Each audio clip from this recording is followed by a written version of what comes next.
Call to order the Carroll County Commissioners meeting of March 21st. Would you join me in the pledge, please? I pledge allegiance to the flag of the United States of America and to the republic for which it stands, one nation, under God, indivisible, with liberty and justice for all.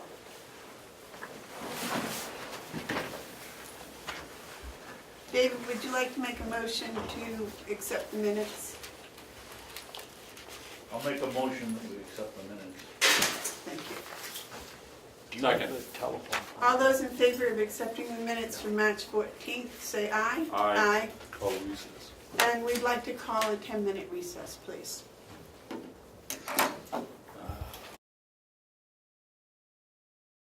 That'd be good. Now I got more pairs of glasses than I need.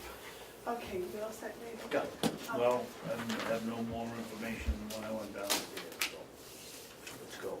Okay. Okay, we'll come out of recess now. David, did you sign the minutes? No, I haven't. I have them right in front of me to sign.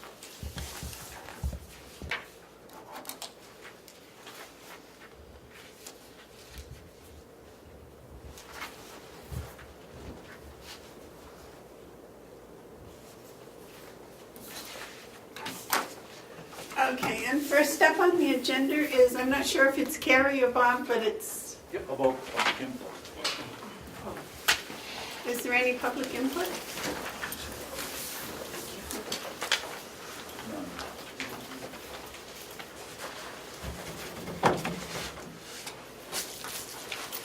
Well, good morning. Good morning. All right. Good morning. I was just talking with Carrie in the closet out there. I didn't realize she was coming to see us. Yep, today I am. Well, you had asked Carrie to do some research into local entities for the donation box and associated. She's done that. We'll let her explain what she found out. So I dug into Goodwill, and I dug into Salvation Army, and I also dug into and contacted several of the local churches in the area. The only one that seemed to have any interest at all was the Madison Church, and they're really only interested in furniture and bedding. They're not into clothing or anything like that. I guess they use it, they store it and use it to help people that get displaced, I guess. But that's all that they wanted. From what I found out of the agencies I talked to and communicated with, I should say, Planet Aid and Goodwill and Salvation Army. Planet Aid is the only one that's actually feasible. Salvation Army isn't really into picking items up. And Goodwill will, but they're hesitant on it. So if we can have the box for Planet Aid, then we can get rid of most of our clothing items, and then the bedding and so on. I will contact the church and see if they'll have first refusal on it. With the Planet Aid box, how often do they come and collect it? Every 2 weeks. Every 2 weeks. And if they find out that we're overfilling it, they'll come every week. We're going to start off with the large box every other week. Yes, sir. I think we ought to do it. Well, I'm all in favor of it. I was wondering what the contract involved. That part is. It's there's no money, there's no liability. You want to see it? Yes. I think the only thing that they really stipulate in there is if we put in a Planet Aid box, they don't want another company's box next to theirs. Sure. That's it. I Right. understand that. Exclusivity. Yeah. You got 30 days out. If it isn't working out, either side can terminate. That's right.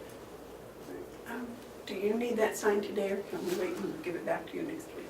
Right? I'd appreciate it if you signed it today. Well, we haven't had much chance to look at It it. doesn't take long. Okay.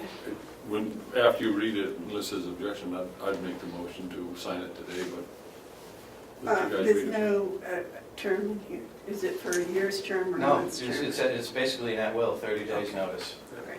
Well, I know the termination, I read that, but I don't like things with blanks. I know, we'll fill it in.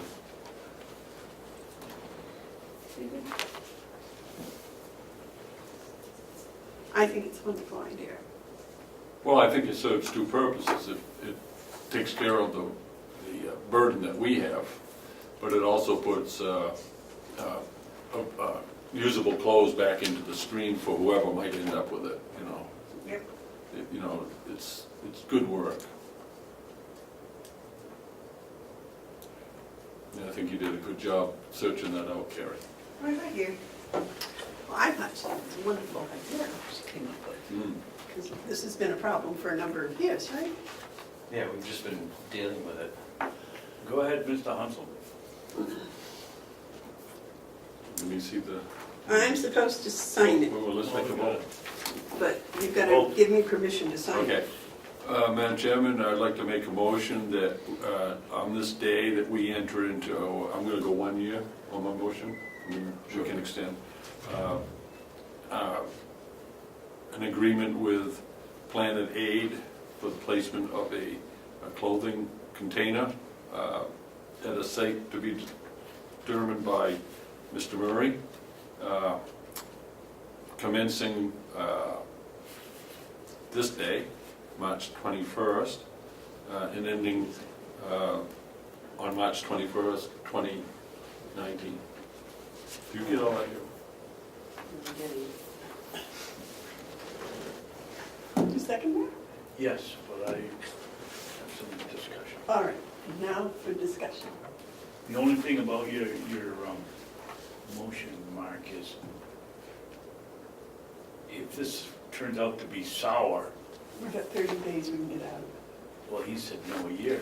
That agreement, no, the term is for a year, then it would have to be re-upped, but anytime, that It says agreement, a year every the time. agreement says that 30 days, if we find out that we don't. Okay, as long as we're covered from that aspect. Is that your understanding of Yes. it? Is that we sign this, it's good for a year, you'll have to bring it back next year, but if, say, in May, you don't like it, we 30 days. can give notice and they can pull it by June, Correct. and then we're not out of dime. That's right. Okay, Okay, all those in favor of putting in the motion as stated, say aye. Aye. You want to fill the dates in too? This is 18, isn't it? Yeah.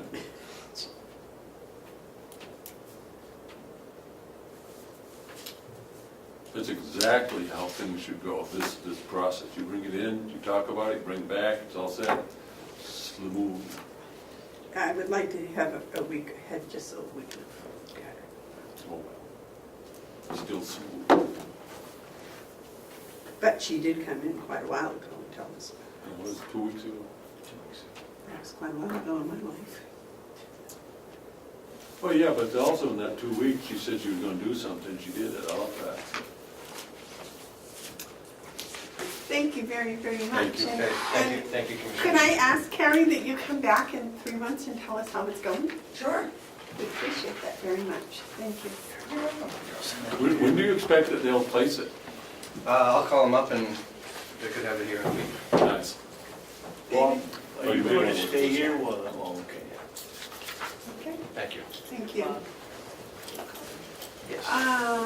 Bob, you may want to wait till the snow melts. No, I'm We're gonna put it serious. in a parking spot. Okay. Who is here? Yeah, just put it on the desk. Thank you. That's for inspection. You Okay. can open the bids anytime you want, why don't you? Yeah, why have the gentleman wait? You can- Okay, but he's not for the pharmacy bids, right? No, he's for special. Yeah. Take them out of order. Well, his appointment was at 9. You wanted to go ahead and, Yeah, why not, why keep them sitting here? all right, Mr. Dugan, would you like to come join us at the table, please? And, We don't have any pharmacy meds later. All right. Bob, you want to give us a little background and lead us into this? Yeah, we're, Commissioners, this is Mike Duggan from Spectrum, Commissioner Dave Babson, Amanda Bevard, and Mark Hounsell. The Commissioners invited Mike Duggan up from Spectrum to explain the process of what is happening and where we're going, and essentially give us an idea what we can expect. Try to provide a roadmap. What we're doing, Spectrum Communications, Charter Communications, is we're doing what we call a DCI conversion, which is a digital conversion initiative for TV and video products in our network, doing a phased approach. I want to clear up something I don't think was ever made clear to you, Bob, by working with the previous rep, is that what this means is that when we bring service in, if you do not have either a cable box attached to a TV, you will not get the signal after we go conversion. Most of your TVs over there do have the cable box attached to a TV. They do not? Okay. Madam Chairman, Yes. point of order. As he goes along, since I know virtually nothing about this, does Mike object to us asking questions as we go along? Interrupt me all you want. This is your meeting. I want you to have all the information that I can provide.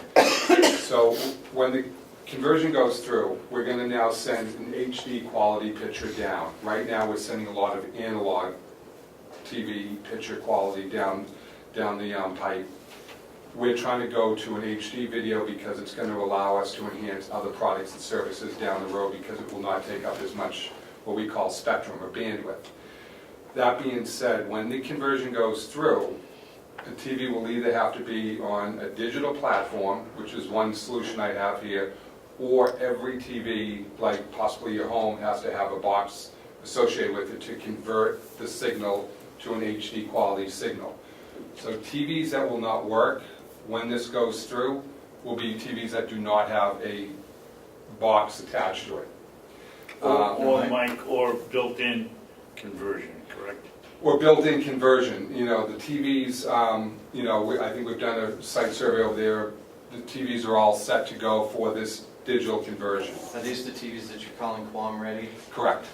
So every TV to basically move to the digital conversion. What was that term? Quam? QAM, QAM. It's a digital tuner that's built into the TV. All right, so the TVs we have now done, they have a box, but they don't have that feature, is that? We have 103 resident rooms at Mountain View. We have 10 or 11 public televisions. The 10 or 11 public televisions all have cable boxes.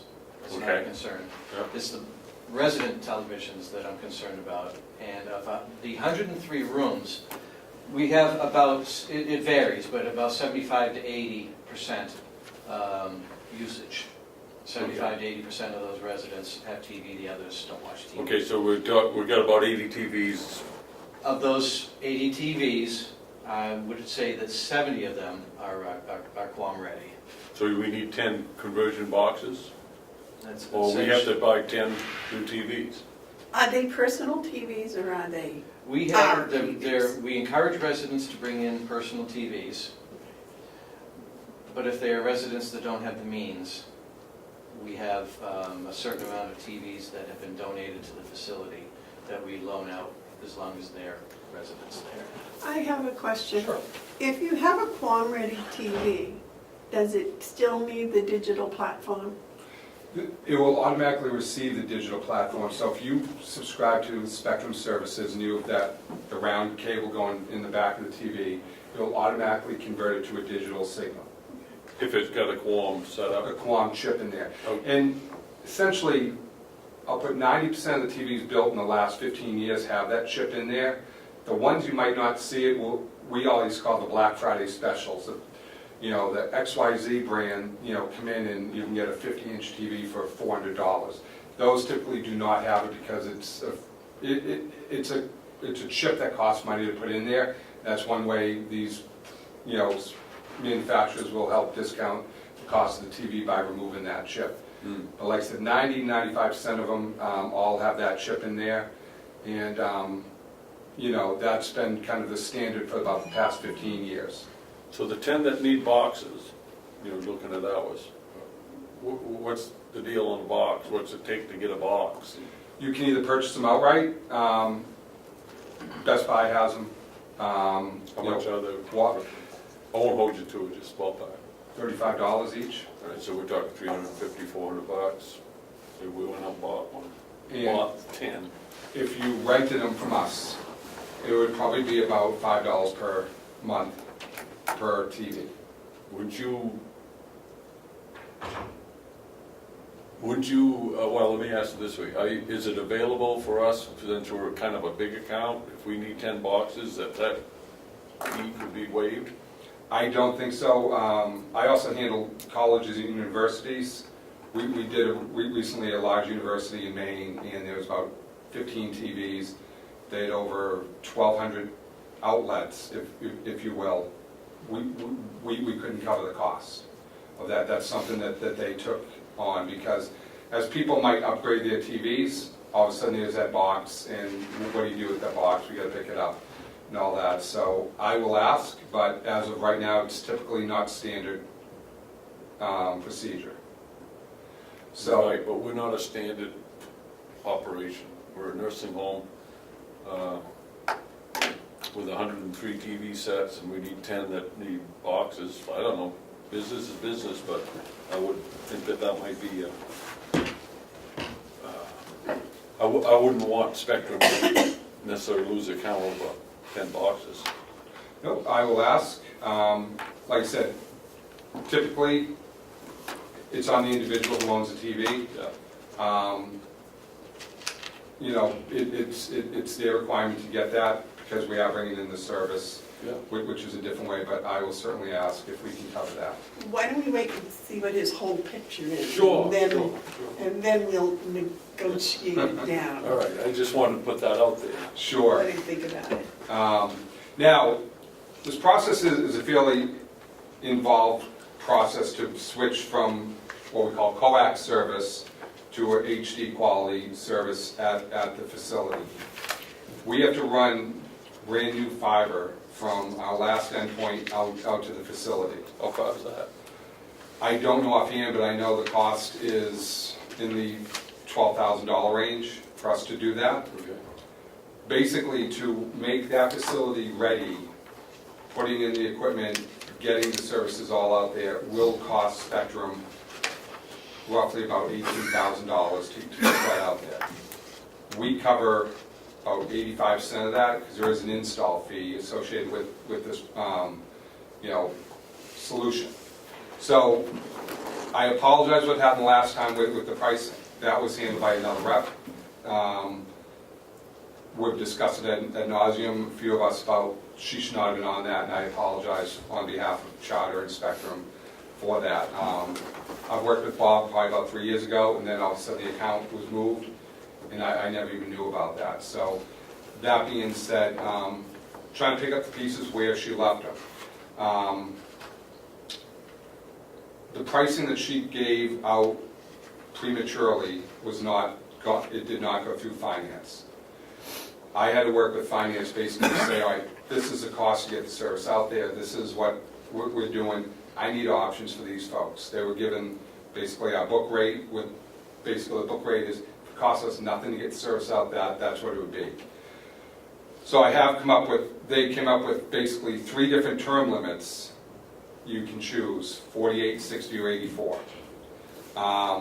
And basically the term limit will determine what the NRC, non-recurring charge, the one-time fee that you folks would have to pay to get the service out there, as well as the price per unit. So your monthly cost, at the low end, can be $728 per month. But that is on an 84-month agreement. And that brings it down to $650 per unit. And I have all these figures, and I can go through them very slowly, just so we can make sure we capture the numbers. Excuse me, could we discuss this quickly? We didn't go out for bid, so we went out for proposal. Is it proper to my competition to be able to hear what his prices Good are? point. Good point. I think we're, We have that Okay. information, we sent it to you, and I don't think,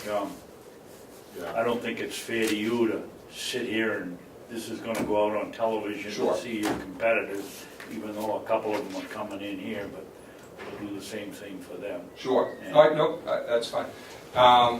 What we try to do is give you options, term as well as upfront cost and so on and so forth. Now, what... Basically, what you're saying, the longer we agree to, the less the... Right. the rate's Exactly, gonna be. that's correct, sir. Excuse me, Mike, are those divisions of how long we're going out, are they cut in stone? Well, they're cut in stone, I mean, 84 months is a pretty good, it is. The 60-month term, which is 5 years, which is kind of standard on a lot of these type of agreements because it is such a large infrastructure change. That also has very aggressive pricing. If you go the 60-month and everything is great at, the 61st month and you just want to say, let's continue, you can continue. We can look at your monthly rate, see if it can come down at that point based upon, the market shifts. But yes, if you do a 60-month, you can't cancel before that, or else it would be an early termination fee. And typically, the early termination fee is the number of months times the monthly recurring charge. So you want your installation money, no matter what? It is. It's like I said, it's close to $18,000 to $19,000 to bring the service out to that facility. Now, when we bring that service out there, that also gives us a roadmap if you folks ever need to go to a voice over IP phone system. It allows you to get higher speed internet if you want at that location on a fiber service. Also, by bringing it in on fiber, you have much better service level agreements with the service. When we're on fiber, our service level agreement, I feel, is best in the industry. We have a 4-hour mean time to restore. You'll hear a lot of times to respond, but ours is to restore. So if the circuit goes down, our quote to you is we'll get you back up and running from the time we notify within 4 hours. And if not? There is payments on the backside that we would do, and it's all in the T's and C's of the agreement. Yes, David. why are you talking about installing fiber optics when we just put it in? We're talking about Are to you deliver gonna the feed off of service. one of them somewhere down by the nursing home, or? What we have to do is we have to run, actually, it's new fiber from Spectrum to the nursing home to deliver this product, Well, what do you mean from Spectrum? our company. Oh, I know that, but I mean, you're not gonna run it from up in North Conway. No, sir, it's somewhere out on the poles out here, That's what I'm saying, so you're talking about from the poles in. wherever the last fiber run is. It could be down in the middle of the town, it could be back out here, I'm not sure. Where is it, Bob? It's right out here, right by the building, I isn't couldn't it? tell you where their Well, let fiber is. me there's take a stab at Our fiber. it, because I'm on the same track as you are. We're talking a $19,000 upgrade to your system, which is necessary to bring service to us. That, to me, speaks that it's a certain distance away. And so the reason that you would do such an undertaking is for this account. There's really no one else, except across the way, the state has a courthouse. Do they have cable going in at this time? They could have cable TV, but not fiber. Do you know if they have fiber optics? They do not have fiber. Okay, so they may like to have fiber. Yes. So now we have a shared, now we can have a shared endeavor. If it's 19,000 to bring cable this way, right? If they need fiber optics over there, which I'm sure they do because it's a superior cord, so they need to upgrade too. I don't want to have us pay for this and then have them say, geez, we'd like to have it too, and then not pay for that installation.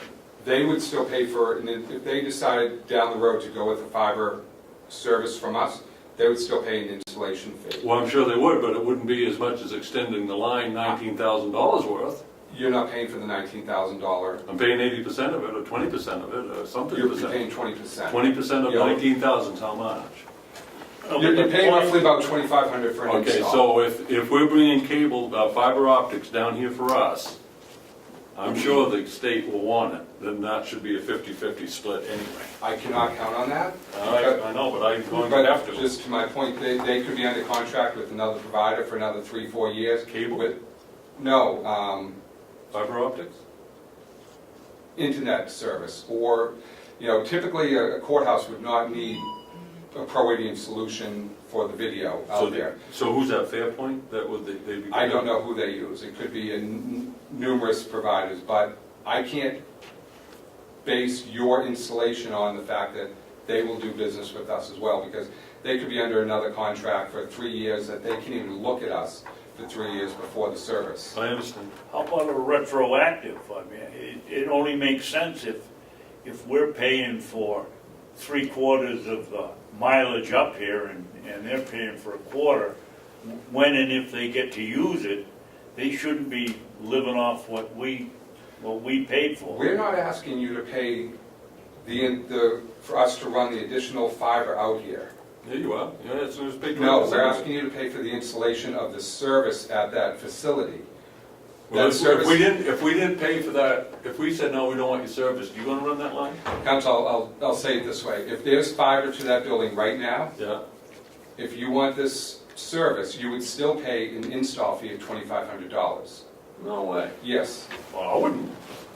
that's, If you're right there and you want $2,500, go from there to there? I don't think so. it's to have our techs come out here, it's to install the equipment, it's to have the equipment out there, it's tested, it's making sure the TVs are all working. So that has nothing to That do has with a the value. $19,000 expense that you have to do? No, we cover that. No, I understand. You're doing $19,000 worth of expense to get it out here. Right? Yeah, That's on you. yeah, If we hook up, we're paying $2,500. correct. Okay. If we tell you we're not hooking up, you're gonna do the $19,000? Nope. That's my point. Well, it doesn't make sense business-wise to build out if there's no nothing Absolutely. here. It would be foolish for you to do it. And so for us to provide the service, there's infrastructure that we have to build out to here. Right. The 20% you said we would pay, that's 20% of what? Oh, 20% is around, your NRC, your non-recurring charge, at $2,500 or Right. $4,108 is all you would have to pay to have this service run, not, I said essentially, if our cost is $18,000 to bring it out there, I just did, it's roughly about 20% at $2,500. So, Mr. Dugan, if you do that, we do this, and you construct your line, and we pay our $2,500, which is all fair, the state comes in, they want to hook up. How much do they pay? 2,500. Depends on the service. If they They want, want to hook, if they want internet service, say across the street, they want broadband service. they, broadband's done on coax, say they want fiber in internet, they would pay a $250 install fee. Same as you folks, if you say next year down the road, I want to have a 200 meg circuit out there, it'd be a $250 installation fee, because we send a technician out there to install equipment. You do not pay a monthly fee for the equipment that's out there. So the $250 for an internet installation, it covers all of that. So what's the $2,500? $2,500 is our standard installation cost for the Fiber Connect product. Okay, if the court wants a Fiber Connect product, what would their installation cost? $2,500. And that's whether they have one TV on it Yeah. or 110. That's the point. See, that's the difference. Well, I know, I can see how this works. If it's basically an install charge. I And understand. whether you have one getting installed or 110, it's still $2,500. I understand. Because it's a complex installation that we do. So what are you amortizing over the 60 or 84 month term? The build-out cost, So Which we're still is- paying for it. I think that's Yes. what Commissioner was trying to get at. So you're putting that $19,000 installation cost in the term. yes. So we're paying, we're amortizing the $19,000, and at the same time, we're paying a $2,500 installation charge? This product is it's a dramatic shift of what you're getting now.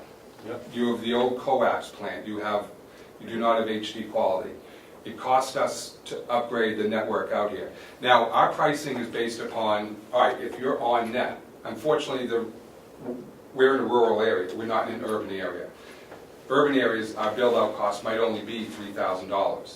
So a $2,500 install is almost covering all of that. Our cost is pretty exorbitant to get this service out here. So, yes, to your point, Mark, Bob, $19,000, if you want a 48-month term and a low price per unit, the NRC is going to be higher because we have to basically make that money back, and we are in the business to make money, just like anyone else out there. We're in the business not to spend any more than we need to. Let me ask you a question. We go with the 84 months, and I'm not going to restate the figure, but we go for that. In that, you have recouped your 19,000 Yes, plus the 2,500. sure. You've recouped you've recouped your 80% over 84 months. We've already paid the 20%. So you've recouped your outlay over 84 months. So on month 85, the court wants to go in. Your install fee, your build-up fee is whatever it takes to go from there to there. You know, you've already been paid for the system. And now you're in business to make money. Are you going to still charge them $2,500? Yes. Huh. Plus to run it from here to there. So we're paying for so what it really comes down to, if we want We're paying for that. fiber optics, we're paying $19,000 over 84 months. The infrastructure in this area is not set up to have fiber out I here understand. currently. I understand. We have to get it out here. We have to get it out here, not you. We have to pay you to get it We're out the ones running it, so we Right. would have to get it out here. We have for to your pay you service. so that you can get it out here. And we can work out a term where we give you $2,500 and then we pay the rest of it over 84 months. So we are the ones who would construct that line. By that, I mean, we are the ones who pay for it. Basically, the first on the block to get it, so. Yeah.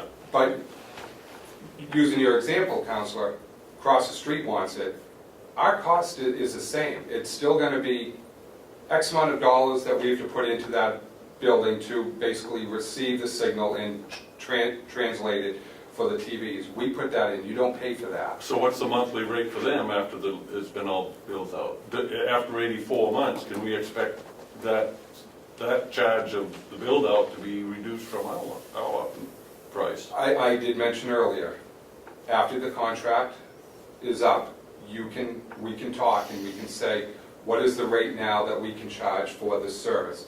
It's been built out, they've made their commitment. Our cost at that point might also have dropped based upon the business. Sure. You know, so I'm not. It might have gone up too. Mike? It hasn't in video in the past, on the commercial side. Residential, I can't speak to that. But we have taken we've saved a lot of colleges and universities, because these are the big people jumping in on this, a lot of money by moving them to the digital network. You don't have to worry about weather-related, delays and, or streaming, having enough bandwidth out here for streaming services. This comes in at you on a fiber plant. It's a fiber plant that typically does not go down, and it will give you the best picture quality. It's not going to be weather-related. It's not going to be, impacted by storm, snow, or bandwidth. David, you had a question? Yeah, at this point, I'd like to talk about some of the realities of dealing with your company. Sure.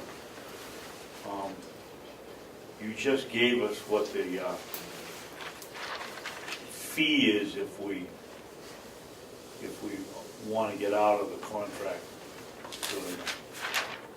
And that's fine.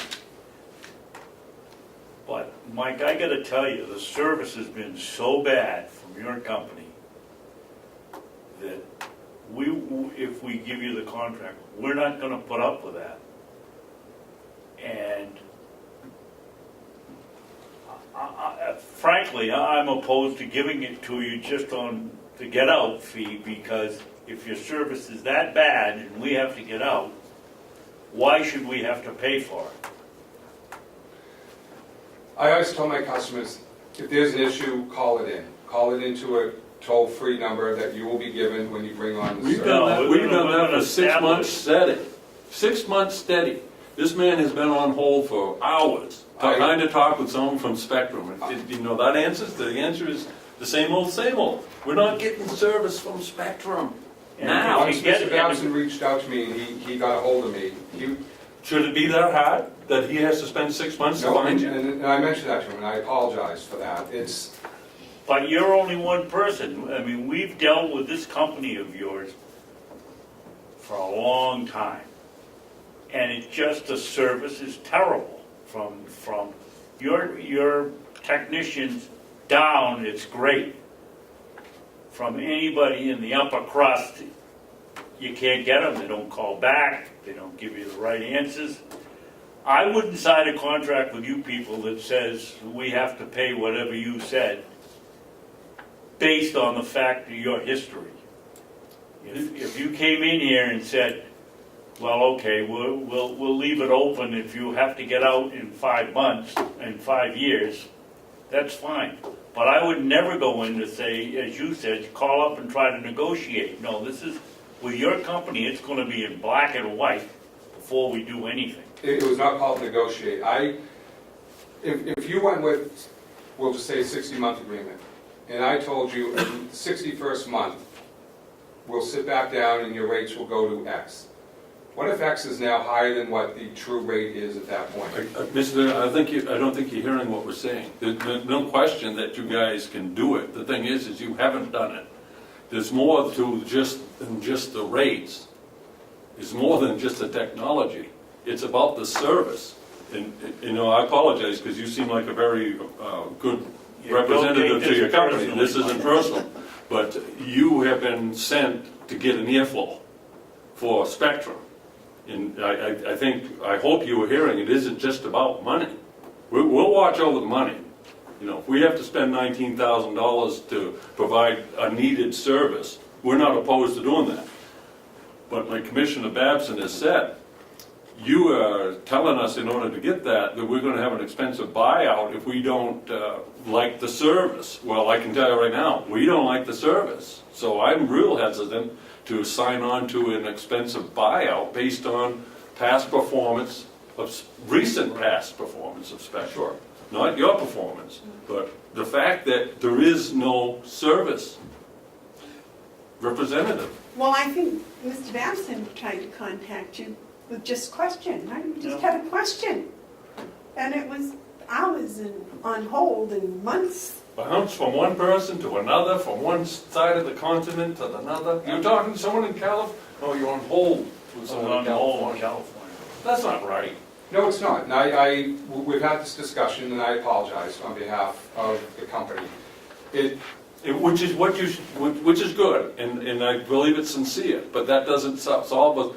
Going forward, is what do we do the next time we want to call someone? Can we call have no you? proof that Can we call you? I Greg? really appreciate the relationship we've established, and this is in any way not personal. You're the only one that we've talked to that's done what they said they were going to do, and done it on time and done it very well. The rest of them haven't.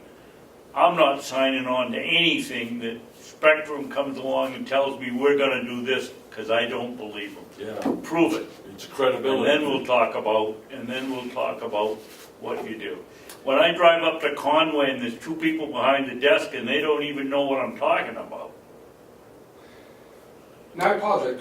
The Conway location is mostly for residential service. They typically do not have access to the business side of the house. I wasn't doing that. I was just trying to find out somebody I could talk to. Right. And unfortunately, they knew that you were coming from a business, and they Yes. did not have access to that information.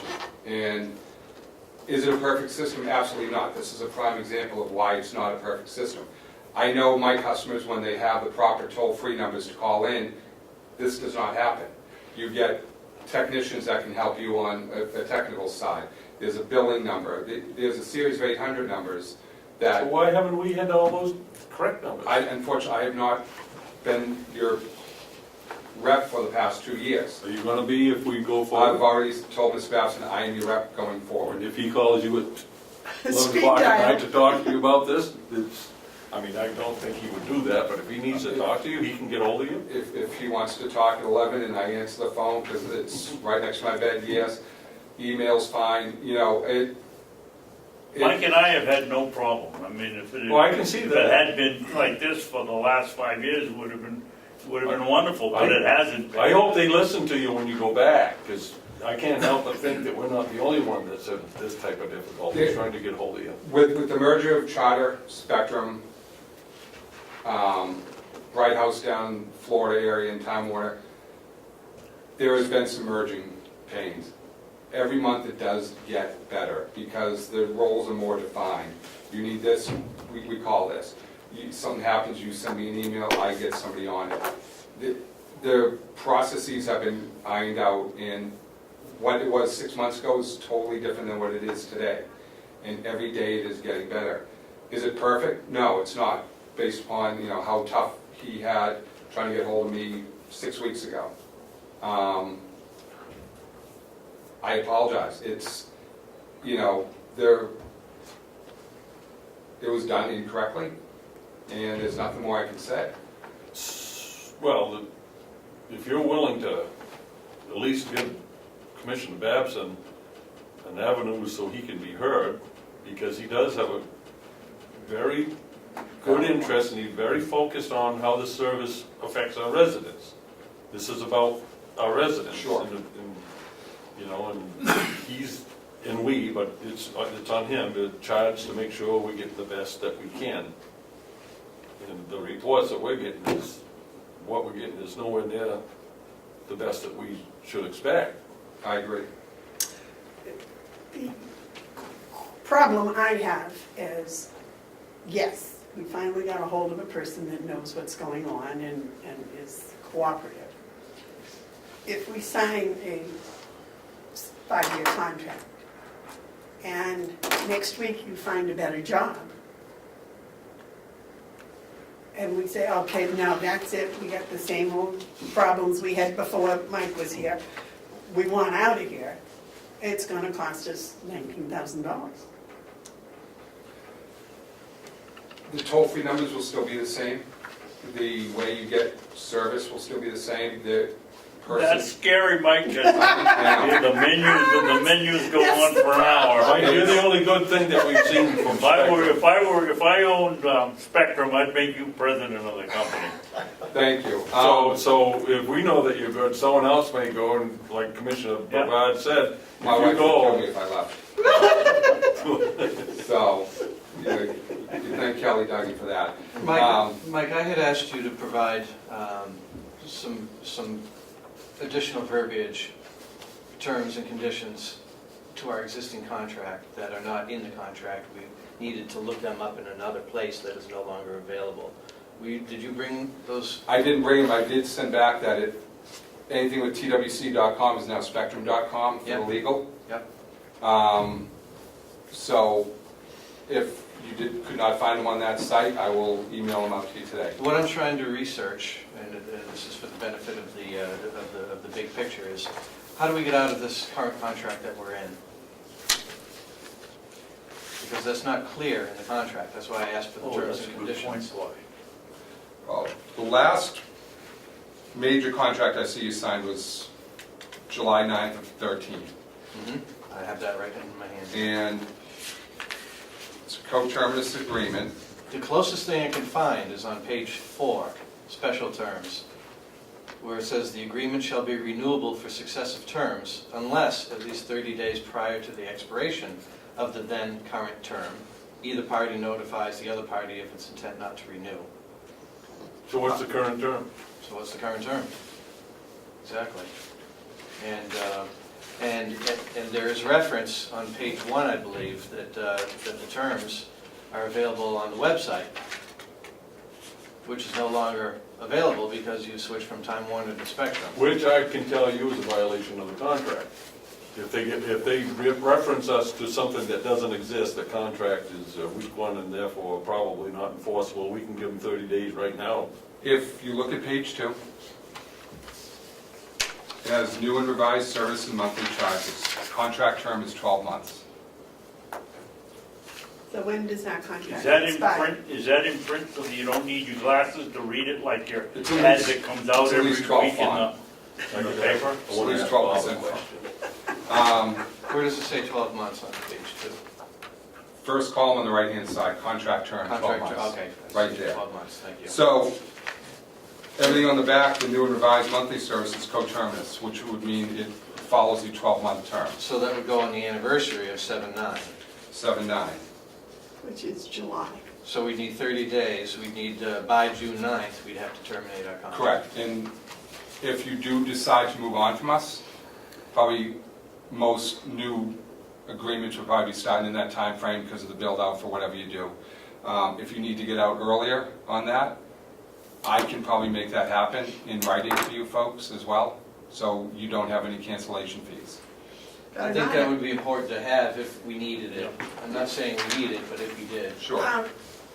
Just a minute, David. Mark had a question for Bob. Well, I think you just did it, Oh, okay. because what you're saying is, I want to know the end date of the current term, and you said it's July. July 9th. July Okay, 9th. so under your reading of that, I think you're right, if we notice them by June 9th, that we're terminating. So, right now, if we were to terminate today, and I'm not saying we're gonna, what would the fee be? Honestly, at this point, I would probably, if you had to do that, I would work with finance and legal to see if any charges could be waived. Okay, remember you said this, the TV's rolling. I know. Okay. I can feel it burning in the back of my head. All right. David, you had a comment? Yeah. Mike, one of the things I would like you to do is go back, sit down with whomever you have to talk to, and come up with a proposal. You have a terrible track record, and you've got a lot to prove. I'm not willing to take the chance that I like you, and you come in here and you say these things, but let's hypothetically say your company doesn't back you up, and we want out, because it's back to the whole thing. I want something in that contract that we work out beforehand, if we go with you people, that says, here are the terms if you have to get out for bad service, or whatever you want to call it. I don't want to pay for $19,000 in a year if your company hasn't kept their word. I think that's fair. We would need to agree upon the definition of bad service. Is it calling up, a technician does not show up? Is it calling up and getting multiple, You're absolutely right. So I think that's fair, and I will see what they can do on, the bad service type. And maybe after the expiration of the first contract, if you've kept your word, then you can put it in the next one. I'm not willing to take a chance on your company. Sure. How You bad would it talk is. to me. I want to do, On my phone. Bob, other than what Mr. Babson has encountered, have you encountered bad service in calling for someone to fix something and they didn't show up? Well, I'd like to share one experience that we had last summer with a resident who was here for, I'm not going to mention names, and I can't, but he was here for just a little more than a month and wanted expanded cable service. So we ordered a cable box for him within the first week of him being here. And it took 3 weeks to get that cable box. He was scheduled to discharge on a Monday. The cable box arrived the Friday before he discharged. Inexcusable. It is. I cannot speak for the rep who took that order. I did not take that order. Sure, they must have done it by Pony Express because the rep was out in California. well, That's yes, calling and having to go through your whole menu and then wait for an hour is really bad. But having one of our residents, I understand, and, I'm not here to make jokes about the service. I'm here just to basically say, I cannot speak upon what happened on that order. But that's why we don't want to have this $19,000 get out of the contract fee. Because if it continues like that, we're out and we're not paying a cent. Carroll County's being asked to absorb all the risk. What risk is Spectrum assuming? If we signed your If you contract. signed your contract today, as is. Well, if you sign the contract as is, we would have to build out our network to get out here. If you cancel, we have dead fiber out there that, we built out that we're not making any revenue on it until somebody else uses it. No, but you've paid for the installation with the term. No, we have not. No, you haven't. That's No, right, I he's don't- right. But I mean, that's your punishment for being a poor company. Not you personally, but the company has to say, Carroll County has been a good customer. They have done everything right, and we have done a lot of things wrong, so here's what we're going to do. We're going to promise them we're going to do it right for the next 5 or 6 years. And because we're so sure that we're going to do it, we're going to back up our promise with saying, if we don't and you want out, we're not going to charge you. Once again, it would have to be written up by our legal team in terms of what is bad service. Is it 5 phone calls? You're absolutely right, nobody's arguing with that. I know. We're not telling you, we're gonna dictate to you what bad service is. This would be something that had to be negotiated, but Amanda hit it right on the nose. If you people fall down, we shouldn't have to pay. If you spent $18,900 out here and you screw up, we shouldn't have to pay. We're looking for you people to come in here and do what you say, and that hasn't been the history. That is not, but we always do try to do what we say. If we say we're going to provide you with 110 outlets of, HD quality TV with minimal downtime based upon our industry-leading service level agreements, that's what we promise to do. If there's a billing question, as long as we go through you will get all this, the correct toll-free number if you have a billing question, the correct technical support line for fiber, if you can separate the residential service from the business service people have a very good track record. Residential, when they try to dive into it, they don't know who I was, unfortunately. We're a big company. When you're president, they will. Yes, but Mark had a comment. Okay, so I think we've sufficiently beat you with the past of Spectrum and our dissatisfaction with it. But things change, things improve, so we're looking to move forward, okay? And as you can see, we all have to work to minimize risk. Correct. And we will, and you are, and I understand perfectly, you've got to recoup your costs. You're not in the business of putting out dead fiber optics. So really what it comes down to is, do we, going forward, believe that your company can perform at the level that we desire? Personally, I think you bring service in, and that's what we want. What we're looking at on the risk side is, are we committing ourselves to a build-out on something that we won't want to use because of the service? I just did some numbers. Over that 84 months, we're going to be paying $196.43 a month off towards the build-out. Whatever happens after 84 months is to be seen then.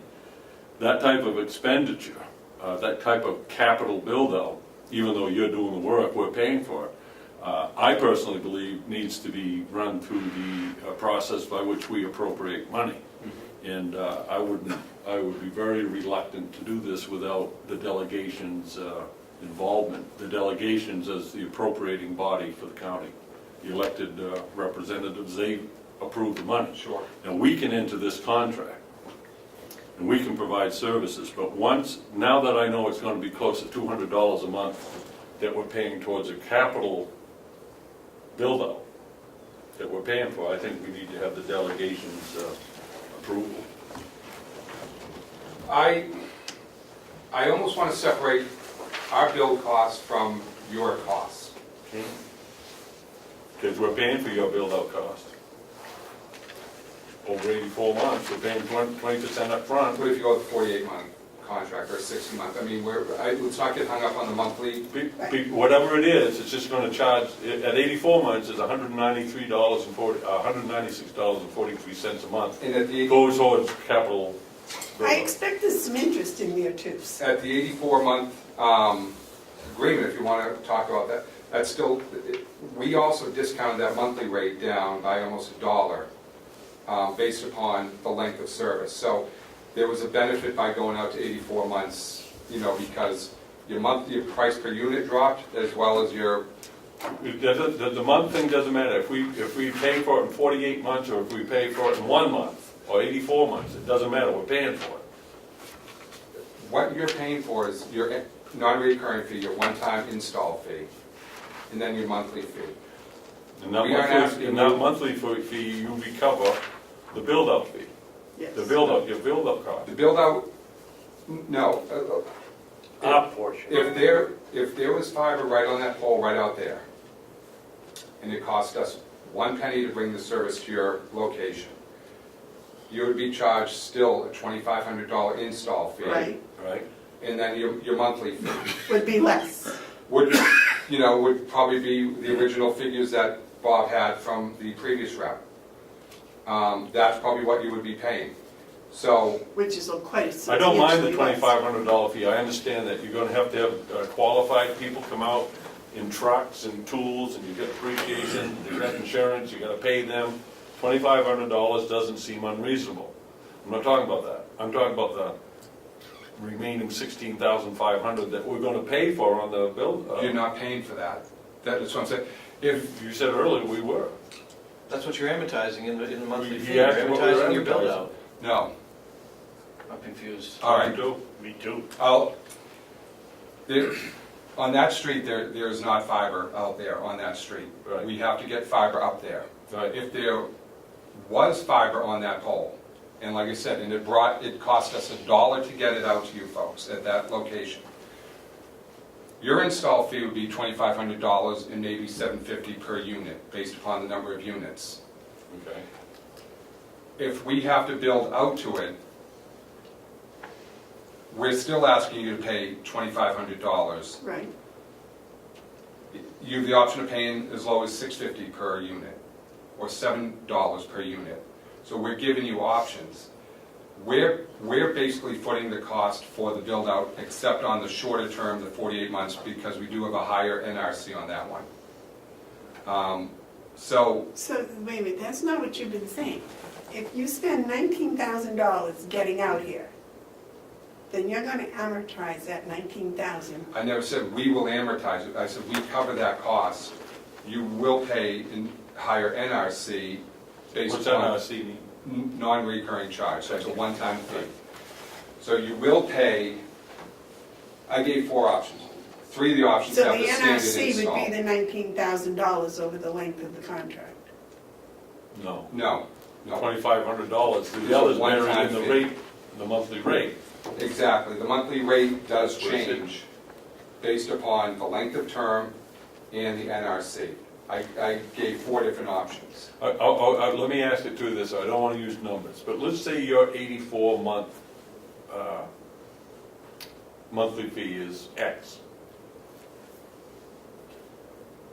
And we go along with it, we give you the $2,500, and we agree to X, and you go out and you build your line, right? If that line was already there, and you only just had to do the $2,500, you didn't have to do a capital build out. From based on what you said, I would expect our fee to be X minus Y, Correct. so it would be less. It would be our standard pricing, which Bob received it from the previous Okay, rep. so the delta between X and X minus Y is what we're paying for you to construct your line. You're recouping your build out fee. You're recouping your build-out fee. based upon, And you would have to. there seems to be two discussions. One is amortizing the build-out cost. Right.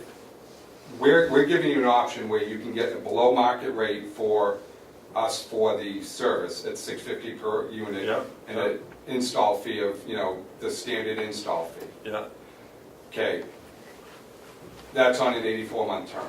You can go to a 48-month term and pay a little bit more than the standard monthly rate, but a smaller NRC. We're giving you options. We would do this with anybody. Like I said, if the fiber was right on that street and the courthouse needed this service, they would still be paying a $2,500 fee. If the courthouse was the first one to get this, they would have similar costs associated with the bill, with the NRC. If you do a shorter month term, it's going to be $4,100. If you do, a longer term, it's $2,500 for the build-out cost. NRC. For the NRC.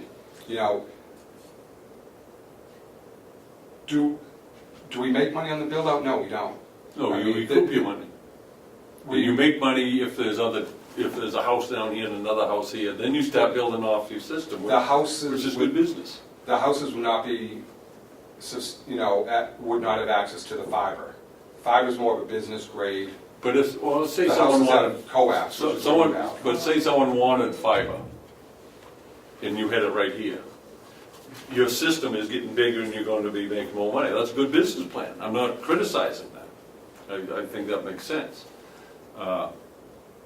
What I'd like to do, if I could, because I think we need to start talking about details, is, and I don't want to do it on TV and you've got competitors, is I'd like to suggest that perhaps you prepare a proposal. We don't have to go out to bid because we have a current agreement, and by the agreement we can extend something.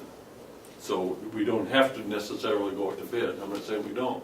But I think, Madam Chairman, that it would be wise for us to have him work out some details with Bob and bring it back with a recommendation from Bob on how we should proceed.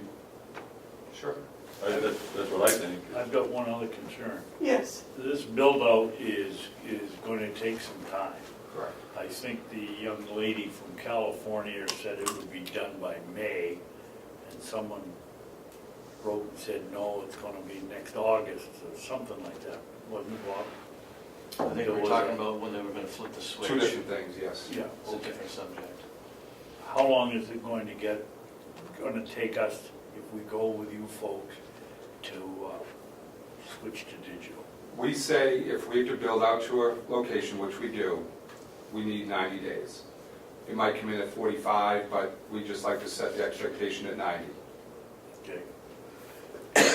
90 days. Thank you. You're welcome. And no early termination. Well, no, you don't know. He's got to put together a proposal. I'll tell you this, there will be an early termination fee if you choose to leave us to go to a competitor. If it's service related, that's what I'm gonna look at, doing. But just to switch to somebody else, yes, you will pay an early term Well, fee. that's only fair. Yes. I mean, we just want to be protected against ugly service, which is the history of your company.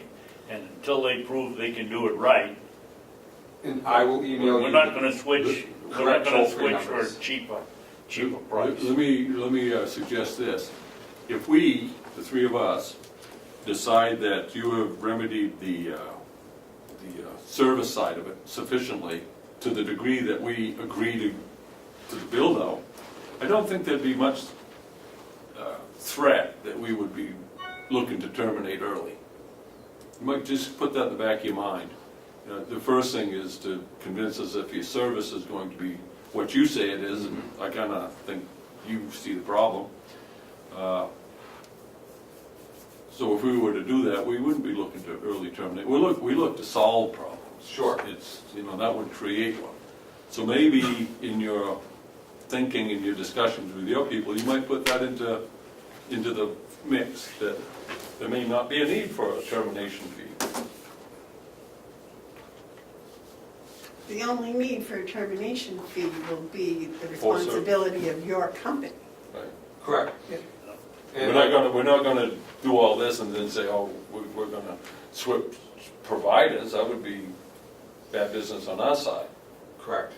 I will make sure the toll-free numbers we have for our billing and technical support are in Bob's hands, and I'll also send it out to you, Mr. Babson, just so you have it. It's going to make life a lot easier if there is an issue to call, knowing you're getting the right group. Madam Chairman, may I make a motion? Yes, sir. I'd like to make a motion that we instruct Ken Robichaud and Bob Murray, I always put Ken in there because he needs to be in the loop, to request that Spectrum prepare a proposal for providing fiber optic service to the Mountain View nursing home. Is that And to how come you back with a motion? recommendation, yeah. I'll second that. And then discussion, then I can answer why it has to be. Okay, it's been made and seconded, and what is the why? Because I know Bob's on top of this thing, and we can sit and say, this is what we want to do, but when the three of us get together and we make this a motion, that raises it to a level of engagement that I'm sure Bob knows what to do with. We're looking for him to basically negotiate the best terms with Spectrum and come back with a recommendation for us, and make sure that Ken knows what's going on. But this is no commitment to Spectrum. Oh, no, absolutely No, not. no, No, because what we are, we're engaged with them right now. We're under contract with Spectrum. Just in And case. so we're looking, that's a good point, I want to clarify, thank you, is that we're currently in contract. And this is a means of whether we're going to continue or not. If we decide we don't want to, then we would have to go to bid and seek proposals. So this is just a negotiation on whether we're going to re-up. And so his recommendation is what we're looking for, or I'm looking for. I think we need to go out to bid anyways, Not yet. I wouldn't think we need to yet. because this is going to be more than more than, what is it, $5,000? We have a current contract in place. And the contract provides that we can do, is it extensions? Is that the word I want? Yeah, you can extend the service, but depends on if we're going out to bid for cable services or if we're going out to bid for TV services, because cable services, they're the only game in town. My motion was for fiber optic service, if you see that. If you see what it was, fiber optic service to the, once it's in there, then you know what we need to do with it. Basically what this separates it from satellite service, for now. I want to see what we have for potential here. We know what we have for past experience. We base it on that, we might as well have quit a half hour ago. But if we're basing it on going forward, then this is information we need with no commitment. Right, the proposal isn't a commitment. Exactly. I want to see what they can bring us to improve. They have our suggestions Right. and recommendations. Yeah, because I think they got to sit down to define what bad service is. Yep. I mean, we know what it is, but it's hard to put into contract language. And the financials have to be crystal clear. Exactly, yeah. And you know, things like, if we give you a call, we expect a reply within X amount of hours. Or you will reply within X amount of hours, and if you don't, that constitutes a point against the service. Okay. And after so many points accumulated, we would be in the position to bail based on performance, something like that. But you guys can, you don't want to negotiate it right here. Well, and I still think it needs to go out to bid. Well, it might, but Okay, the motion's been made and seconded. Any other discussion? No, I want to thank Mike for coming in here Thank you, Al. and being a whipping boy. Okay, all those in favor of the motion say aye. I, Aye. David? Now I can thank you for coming in. No. Would you like to vote on the motion? I said aye. Oh, okay, I didn't hear you. Okay, Obviously you didn't. I didn't either. Well, you're both deaf. there you go. Yes, it has nothing to do with you personally. It's, it's like I've told other people that work for companies that are less than perfect. they're very fortunate to have you as an employee. Thank you. And I think David's right, if they would make you president, the company would do much better. It's better run. I'm sure that you're going to go back and tell the person that you answer to our displeasure. Show them the They- film. This is government oversight here with a S-I-T-E, not S-I-G-H-T. Oh, is it? And they can, if they want to see how we feel about Spectrum service, they can watch it. It's, no, my manager as well as our director does know about the issues that you've had. I brought it up 2 or 3 different levels, as well as on the local side to the vice president of the company. So it was made well aware from the previous meeting, and that brought a lot of eyes to it, which is, unfortunately, we had to do that, but now the good news is that we have the eyes on it. So I appreciate the offer. Well, if Spectrum's watching this thing, which I hope they do, I want to let them know that Mr. Dugan has done an amazing job of resurrecting any hope that you have of doing business. And don't take it out on him that we're unhappy. Thank you. Thank you very much. You've done a wonderful job, Mike. Thank you. Thank you, Mike. Oh, The other 2 have this, it's fine. all right, thank you. Thank you. Thank you. Thank you. All right, the next, well, we got all kinds of people here. Back to pharmacy bids. Well, actually, they're here for the late invoice, Oh, the late invoice payments. Well, we're paying one of them $6,000, and we're paying them the other quite a bit more money. I'd take the pharmaceutical bid first. I thought he would be here with both of those. Do whatever you want, you're the Well, chairman. gentlemen, I will wait your pleasure. Do you wish to continue back with the agenda and go to the pharmacy bids? let me do something that'll be fun. Uh-oh. Madam Chairman, I call for the orders of the day. All right, let's do the pharmacy bids. Oh, my Holy God. mackerel, let's cancel. We were very fortunate, we got five separate bids. They are unopened, they are received, but unopened, and I present them for your action. My recommendation is that upon opening, that you refer them back to me We have a process, for evaluation. We have a process. There's actually, this one is actually 2 of the same. Okay. I think they had, just didn't have enough envelopes. So just to let everyone know the process is we open these, and if we're able to, we announce an apparent low bidder.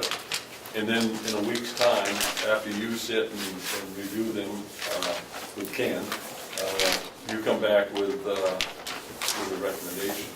I met with Ken yesterday about this, and we both agreed that we might need more than a week. Because it's not gonna be just $1. We expect they quoted on the dollar, but they're gonna have, How much time do you need? Ken suggested 3 weeks. 3 weeks, so let's make it a month.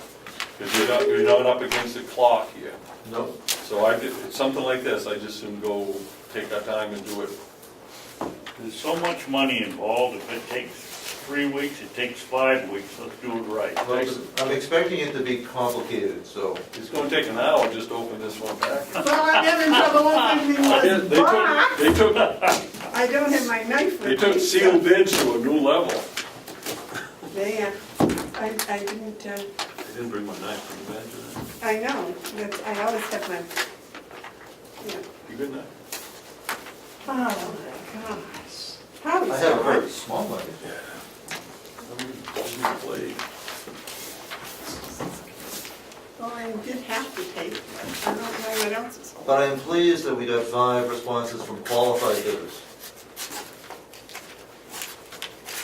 You should break that pen. But you That- solicited them, didn't you?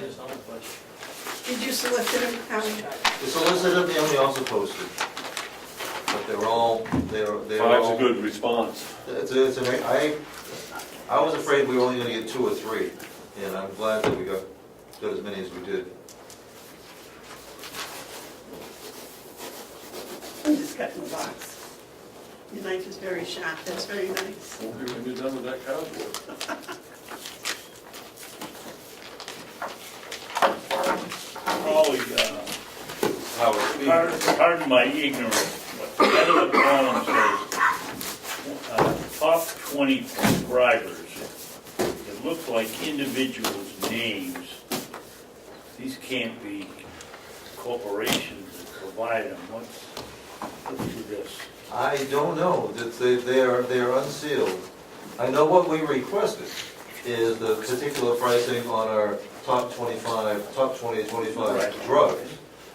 So when I saw the size of what's going on there, I know they're giving us a lot more information than just that.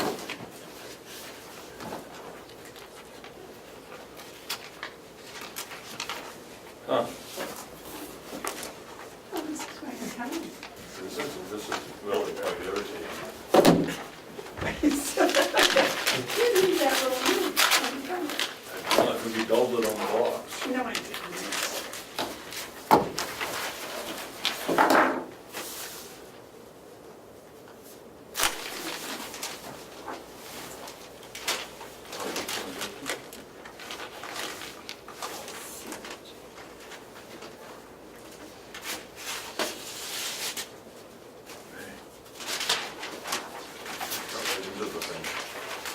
Unlike the bids for something like, say, a truck or a tractor, there's not gonna be a single number that's gonna be the basis. I've never seen such a thing. Oh, so two of us can get this out You of the still box. opening yours? Matt?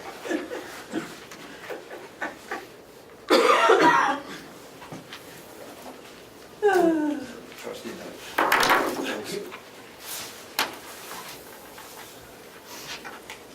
So we're just to open them, I guess. I haven't found your number yet. If I might, Madam Chairman, could I suggest something? It's very obvious to me that we're not going to be able to make a declaration of apparent wall. Can we forego that and just announce who submitted bids and turn them over? I think that would be an excellent idea. What do you think? Oh, Babson? yeah. All So, Madam right. Chairman, I'd like to announce that we received a bid from Preferred Pharmacy Solutions of Haverhill, Mass. And sufficient copies. I have a answer to the request for proposal from Farmer, excuse me if I haven't. America Pharmaceuticals from somewhere in Kentucky, Louisville, Kentucky. Is that all you had was one? Yes.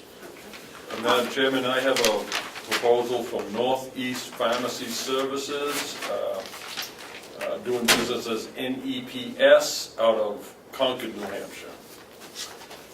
And I have a Omnicare of New Hampshire out of Londonderry, New Hampshire. It's Neighbor Care of New Hampshire LLC. Correct.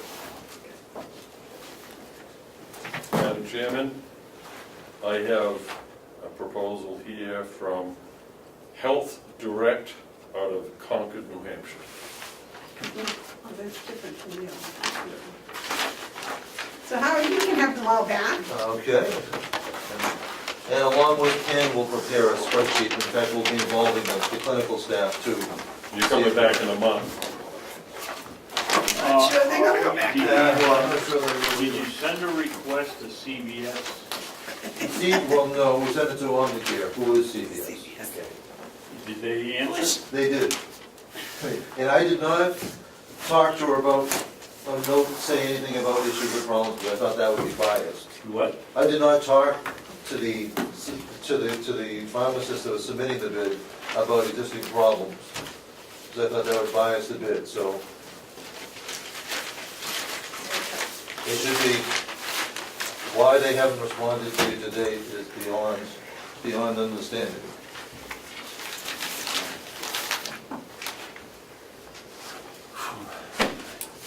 Okay, thank you very much, Howie, for all of this fun and entertainment you brought us today. Do you need me for anything else this morning? On here, we have late invoice payments. I don't know if you'd like to stay for that or not. If it's one of ours, I certainly do. I think it might be. I will. As a matter of fact, that's the next thing on the agenda. So, this is a discussion with the treasurer. Would you like to fill us in on what we're discussing, please? Well, if you would, I'd like you to bring me up to speed on what the question is again. On here it says late invoice payments, discussion with the treasurer. Well, it's my understanding that there's a late invoice of approximately $7,000 that has to do with something out of the nursing home. Excuse me, Joe, I believe there's 3. 3? The total then. Total. Yeah, this, if I might. Yes. I believe there were a couple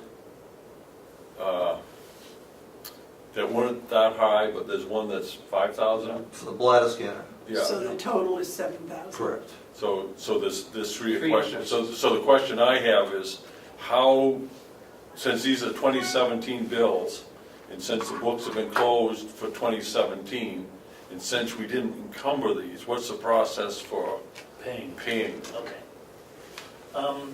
So, a couple of things that could happen. As you know, we do have the authority to go ahead and pay bills from 2017 as long as we're not in the TAN borrowing mode at the moment. However, to clarify this, both Administrator Ken and I had a conversation with our auditors about how this should be handled. And pardon me while I just confirm it here. It was from Alyssa Samard from Lansing and Heath. And the request was, because the books have been closed for 2017, how do we go ahead and pay this? The response was, I can quote, "From an audit standpoint, $7,000 is immaterial to your financial statements, so you can't charge it to 2018. Simple answer. However, I think going forward, we want to make sure of these things, and obviously these don't happen again. But, and I realize sometimes these mistakes will happen. I guess the answer to the question from the treasurer is, we can go ahead and post it and pay it, and we'll charge it to 2018. It's a very small amount that's going to affect any budgets. Madam Chairman? Okay, and I believe Howie has put in place a program so this will not recur. And with right? your permission, I'd like to distribute that, because even though it might be, from the treasurer's perspective, immaterial, it is wrong and unacceptable. And so we're approaching it at 3 different levels. One, we will be introducing actually an invoice statement and purchase order management policy that's at the minute level, because this is just clearly unacceptable. So what will happen now is that as soon as a service or a product is ordered, it'll be posted and it'll be available for review. And that policy is actually very extensive, and it goes right down to our petty cash. That's at the minute level, the specific level. At a general level, and that'll be the second policy that you'll see there, is for department heads, because there's no reason for these needed to be approved and documented ahead of time. We need to tighten up our policies and procedures. The third part you'll see ends up being what's kind of running in the background, is that we are going to be actually immediately embarking on culture change. The fact that we've always done it this way is no longer acceptable, an acceptable excuse. While it might have served us well for the past 50 years, it's not serving us well now, and we need to have a level of accountability. You need to be able to hold me accountable. I need to be able to hold my people accountable. We need to work together, not in a micromanaged authoritarian way, but we have to move, and you'll see how I described it, from the more laissez-faire side of things to get back to the center. We don't need to be authoritarian, but we can't be laissez-faire. We need to draw back. We're not that far off, but as we can see, if you leave the door open even a little bit, some things can sneak through that shouldn't, and it's unacceptable. I have to look at what we saw here with these invoices as they're not at all typical, but the fact that they can happen means they can happen again. If we don't change things, they will happen again. And I think this will catch the system. David? Holly, you're captain of that ship over there. And I might remind you that most of this stuff comes over with your signature on it, which would lead me to believe you'd looked at them.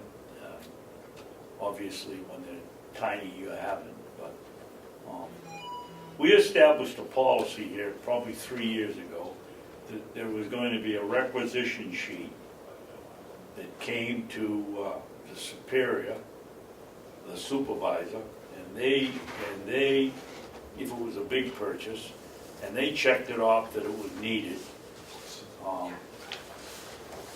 Then it went to, I believe, you, and you checked it off. Correct. And then it went to whoever was going, or whomever was going to purchase it. That just hasn't been followed. It should be followed. Well, In this yes, particular it should case, be. It hasn't been followed on practically everything. on the 95% it has, in this one it didn't. The presenting reason was, well, that was approved as part of capital budget is unacceptable. I wasn't aware of this. And this new policy guarantees that nothing will be purchased, essentially going to a purchase order system, that nothing will get purchased that's non-recurring without my prior approval. This I had no knowledge of, and that's wrong, and that's on me. For how could it come to pass that my own people wouldn't know? Well, it's, for the better part they did it with the best of intentions, but with not the best of judgment. Well, if we've got a $5,000 or $6,000 or $7,000 item that's come in, wouldn't somebody, if they put this in their bottom drawer, wouldn't they think, Jesus, maybe I should pay this? We didn't, we just got the bill. This, I mean, it's a strange part, Well, that's not what I was told. Well, Mark? there's a couple of things I want to point out. The first thing is that we're not in any trouble with the auditor, and I understand when they say it's not a big amount, 7,000 against 31 million is a big amount, but it's a big amount to me. And so, but what I see is this is just us getting better at what we do. I'm really impressed by the headway that we're making.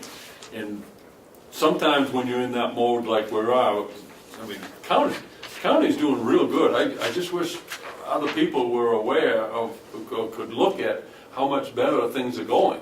And but you still, in anything like this, you're gonna find little hiccups. Glitches. And this is a glitch, and it's a glitch that is unacceptable at the commission's level, and it's unacceptable at Howie's level. And I like the approach. It's like when you see a problem, it's all right and say, well, that was a problem, and and after a while, I say, well, what are we going to do about it? What I like probably is, as much as the good news from the treasurer, is that Mr. Chandler took the initiative, as he should, but brought us a solution for us to consider. Now, I want some time with this, but I want to thank you for doing that. Not by coming up with an excuse of this or that, but that this is unacceptable. It is. And these 3 steps will help us to get better. That doesn't mean there isn't going to be some other problems in the future. But what you said was really kind of inspires me a little bit, because it's been a problem since I've been here, is that you're addressing the culture. Just because we did it this way doesn't mean that's an excuse to keep doing it this way. We've always done it this way is not an argument.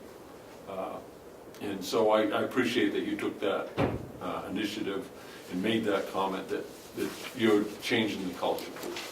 I believe that public service, we need to set a higher standard than the private sector. I think we have a special responsibility to not only our residents and staff, but to the taxpayers. And we need to set the highest standards, not accept anything less than that. Yes. I just wanted to add, if I may, from a financial standpoint, I'm a big believer, obviously, in transparency. And when this problem arrived, and I I discovered with it, with Ken, or rather Ken discovered, and we conferred over it. I'm a big believer in transparency, and we were able to get a response to this right away. I commend the commissioners and Howie both. As it's been pointed out, I do believe things are getting better all the way around. You are going to have hiccups, and this is one of those hiccups that has been resolved in a very timely fashion, and hopefully we learn from it. I want to thank both of you gentlemen for working on this. Very nice. Now we have an answer for the problem, and that's good. Yes, Dave? I hate to throw out another problem, but with McCarthy's law, how is this going to affect? It may be all right with the auditors, but does it meet the law? Well, it's my understanding of the law is that as long as we are not in borrowing from our tax anticipation, we have the authority to do this. That's my At this point, we are not in borrowing our tax anticipation, so I believe we have the authority to do this. And I'd be glad to confer with anybody over that issue. I suspect very soon we will be in our tax anticipation, and then that would be a different situation for us to contend with. Okay. So we thank need you. to get We need this to pay this addressed and today. paid. Right. Okay. All right, thank you very much, Thank you, gentlemen. Commissioners. Oh, Thank you. all right, do we have Planet Satellite here? All right, would you like to come and join us?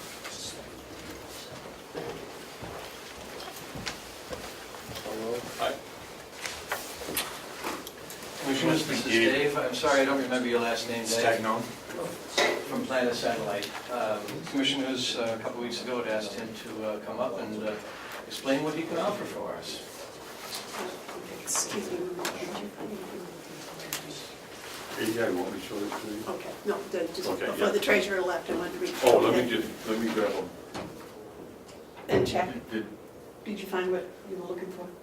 I did, but why do I need him? Well, I just, if you hadn't found it, Oh, no, I found it. I apologize, some leftover business that I sporadically just, boy, am I spastic today, that's really bad. Thank you very much for coming in. Thank you. Bob, Well, let me rephrase. The commissioners had asked me to go out. Point of order, Madam Chairman? Yes. Excuse me, Bob. Yes. Don't you think we should tell David that not to disclose any figures that in his proposal? Same thing as we did with somebody else. You did it? Okay. okay, now would you like to rephrase what you were Thank you. saying, please? The commissioners had asked me to explore opportunities for television services to Mountain community. And a couple of weeks ago, I presented you with numerous proposals, and you were very interested in hearing what Planet Satellite had to offer to us. They had a very impressive presentation, so we invited them here, and I asked for somebody who could speak to not only the technical, but the financial side of the contract. But you had alluded that you're more technical than you are financial. Typically, yes. I'm privileged to both sides of the information, but I'm more of a technical consultant salesperson. I can tell you anything about the system or how it works or what it takes to install it. The numbers are not what I deal with daily. Okay. Okay, now I must tell you, I have not had a television in my home for 35 years. So whatever you're going to say, if you're using letters, please at least give me the words. I probably still won't understand, but Sure. it would be helpful. Thank you. I'll speak simply. That would be very good. What information could I offer you? Do you have an interest in knowing anything particular, or just the general information of how? Start with the general information, and we'll Sure. go the installation, spaces needed, whatever. If I might, the one thing that you need to stress is, can you provide television service to 103 different TV sets? 1,003. Okay, that's what I want to hear. Can you bring television reception? Yes, so basically, the method would be to bring in, let's say, 48 channels of your general choice. These Excuse channels. me, Dave. Yes. Can we ask you questions as we go along like we did with the... I want that. So, when you say 48 channels of our, do we have the, is it like a menu we can get down and say we want this, this, this, and this? Or is it a package? So you would pick from a package which is large. And it'd be like going to the pantry and deciding which cans of food you're going to pull out for today. And within this package, you can stack your own deck and make your channel lineup the way you want it. So I wouldn't have to get Nickelodeon. I mean, my cable TV, I probably had 20 years and I've never watched 15 seconds. So I could go in and say, instead of Nickelodeon, I want to watch ESPN. But they have to be in the same package?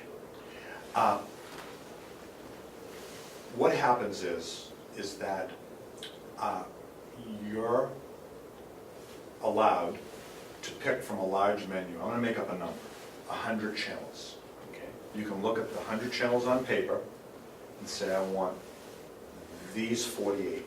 Okay, I guess stop right there. That's what I want. Can you do that for 103 different people? Can they have 103 different menus, or do you have one menu for the whole building? Good question. Yep. So that can be done, just depends on which of the two systems you would choose. A system with no set-top box. So a wire and a TV. Mm-hmm. Pre-pick your 48 for everybody. Right, The way you want it though, right. the way you want it. Mm-hmm. Even in the channel order that you prefer. An example of that would be, and there's the other system, I'll tell you about that. Let's just say you wanted the ABC Family Channel, the Hallmark Channel, American Movie Classics. We're going to put those right next to each other. Mm-hmm. Not one, and then channel 20, and then 48. Sure. You can do this under your control. As an administrator, you can go in and tell the system, you want these channels in this order, and I want it to look this way when I look at 1 through 48. And that's for everyone, all the 103 off that system? Yep, they will watch it that way. All right, so the other system where I may want to watch Nickelodeon, and my neighbor, Commissioner Babson, doesn't want Nickelodeon. Can I have it and he not have it? Yes, the other system would be a set-top box. Well, excuse me, Dave, I think what Mark is saying is, can I have 48 channels? Can I have 20 of them that are different from his, so that... With these cable-on box, TV, the boxes on the TV, is that what? Set-top allows that. Set-top allows what, yeah. Non-set-top is using the number 48, what you pick as the administrator for the lineup. This is where QAM-ready TVs come into play, Yep. Modern TVs, Quam. that have the digital tune and everything. So a non-set-top box system, a wire and a TV, will allow you to use, let's say, 48 channels, configured any way you want, but you're all subject to that configuration. Yeah. Okay. But your as a community, you're not subject to the 48 I want you to have. Right. You're subject to the 48 you want your people to have. And better than that, you can take in and out channels. What does that mean? So somebody says, you know, I want to watch the 1, 2, 3 channel. You can insert that. So let's just say on a certain channel that you never watch, suddenly there's an interest for one night for Russian hockey. You can plug it in.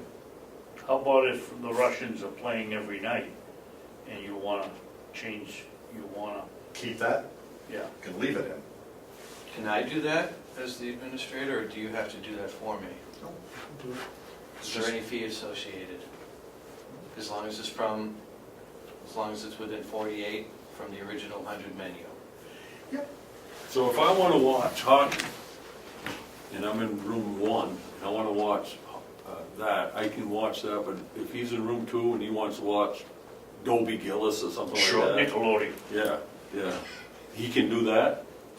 As long as it's on the 48. as long as it's within that 48 block, sure. All right, all right. And 48 is just a number. It can be 60, it can be... Sure, sure. All right. I can't imagine my anyone would want more than 2 channels, but that's beside the I point. understand. Would you explain to me how this is going to affect the internal system in the building? Basically, your internal system, upon the survey, is nothing more than what we call hardline or big coax. And that hardline system is just going to transport the signal just the way it's being transported now. With what? It's just reutilizing what's existing. But isn't the coax analogical and we have to have digital? So the way it works is that the coax is a conduit, and it will accept whatever kind of signal you give it. Oh, well, okay. Let me ask you a question, because this will tell me a lot. If I ask this question, your answer will reveal a lot. If we have the method where you plug it in, you have 48 channels, that goes to the residents, 103 channels, but one person says, I'd like to have my own. Can he get a box on top of his TV? In other words, can you have a mix and match availability? Where someone may like those 48, but someone may want their own 48. So that's a good question. The existing system that's in place will support the non-set-top box Yeah. immediately, right now. So that's the digital or the quantum. Yep, the quantum Okay. signal.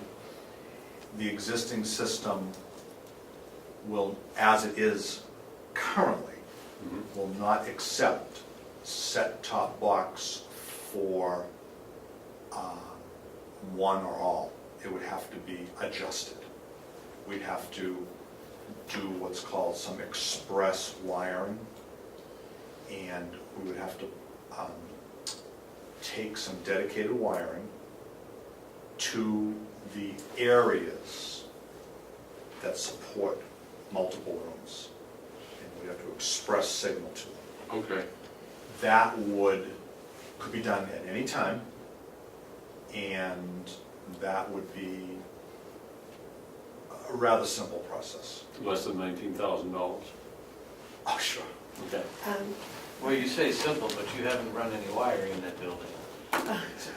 No. It's not simple. Well, it's simple, but not. I understand what he's saying, but We would follow existing wiring Now, as best as possible. where do these signals come from that you put on the wiring? So in this case, they would come in through satellite. Does that mean we have a dish on the top of the building? No, it does not mean that. It does mean you have a dish, but it doesn't mean it has to be on the building. How big? 27 inches, small. That's it? Yeah, I would say take that poster right there and round off the corners. You know, that's wild. Remember when those satellite dishes first came out? 8 foot. Oh, man, they were huge. It's like, man, I thought I was in... Parabolic. you know. Did they do it in this? And we would only need one. And we found a location that is optimal. So what do you do when you get ice and crap and you get cloudy day and it's a blizzard, another northeaster? Bob goes up and heats it up, melts it up. Bob does not. She has an answer. So heaters are part of the dish. And what they do is they're triggered at 34 degrees. So there is about a 12 volt transformer, and it sends 12 volts DC down a wire. The wire is connected to a what you would call a heating pad on the back of the dish. What's the source of energy for that? Is that a hard or is it a battery? Or?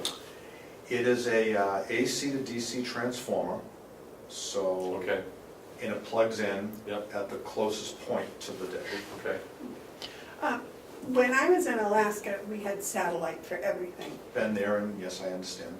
And there were, not moments, minutes, where the satellite wasn't in the proper position. Yep.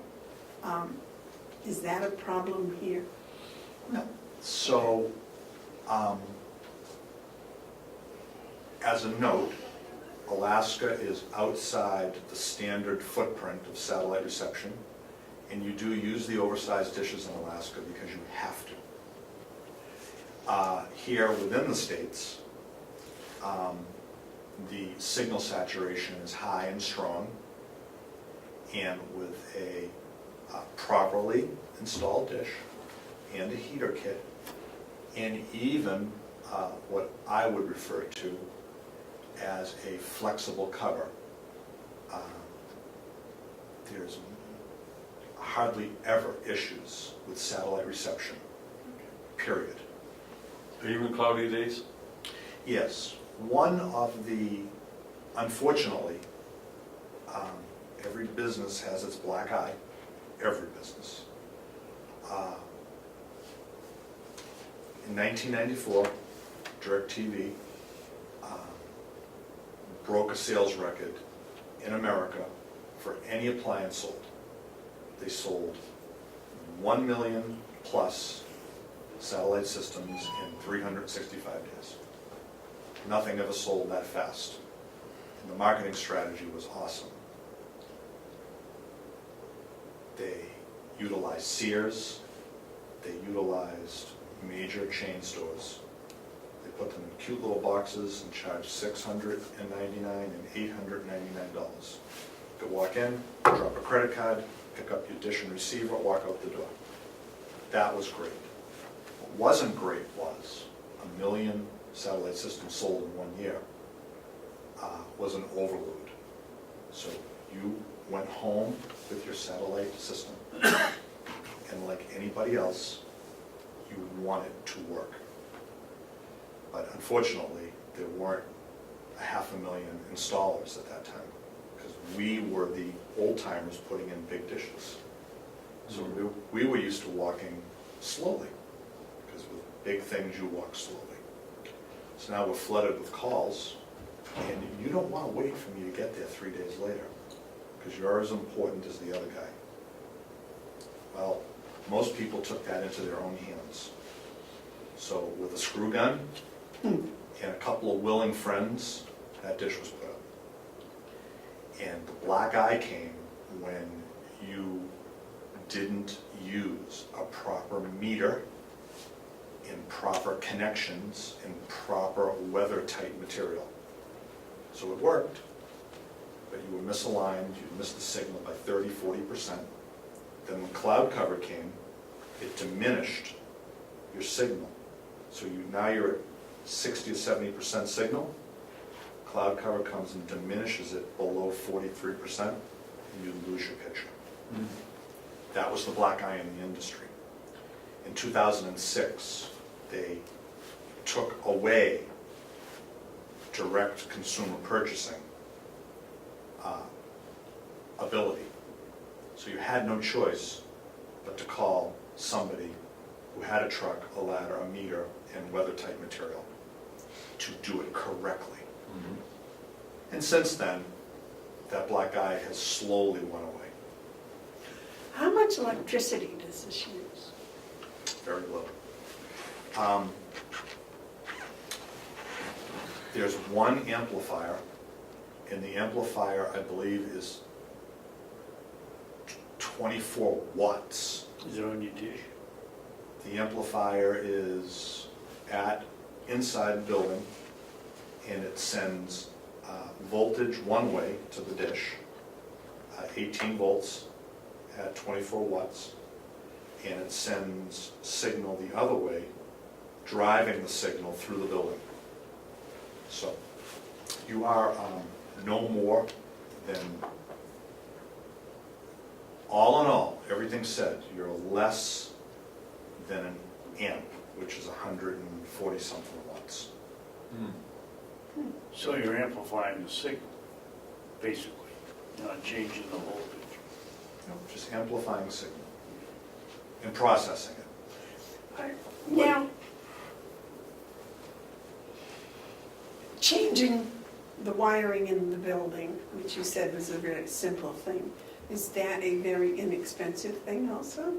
So the survey, I won't talk too much about money, but. yep, We don't want numbers, just... no, there's no numbers. The survey that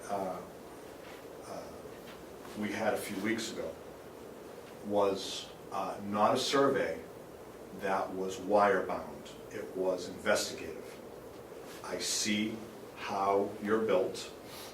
We can utilize exactly what I see for a non-set-top box system. There was no need to dig extra hard and heavy.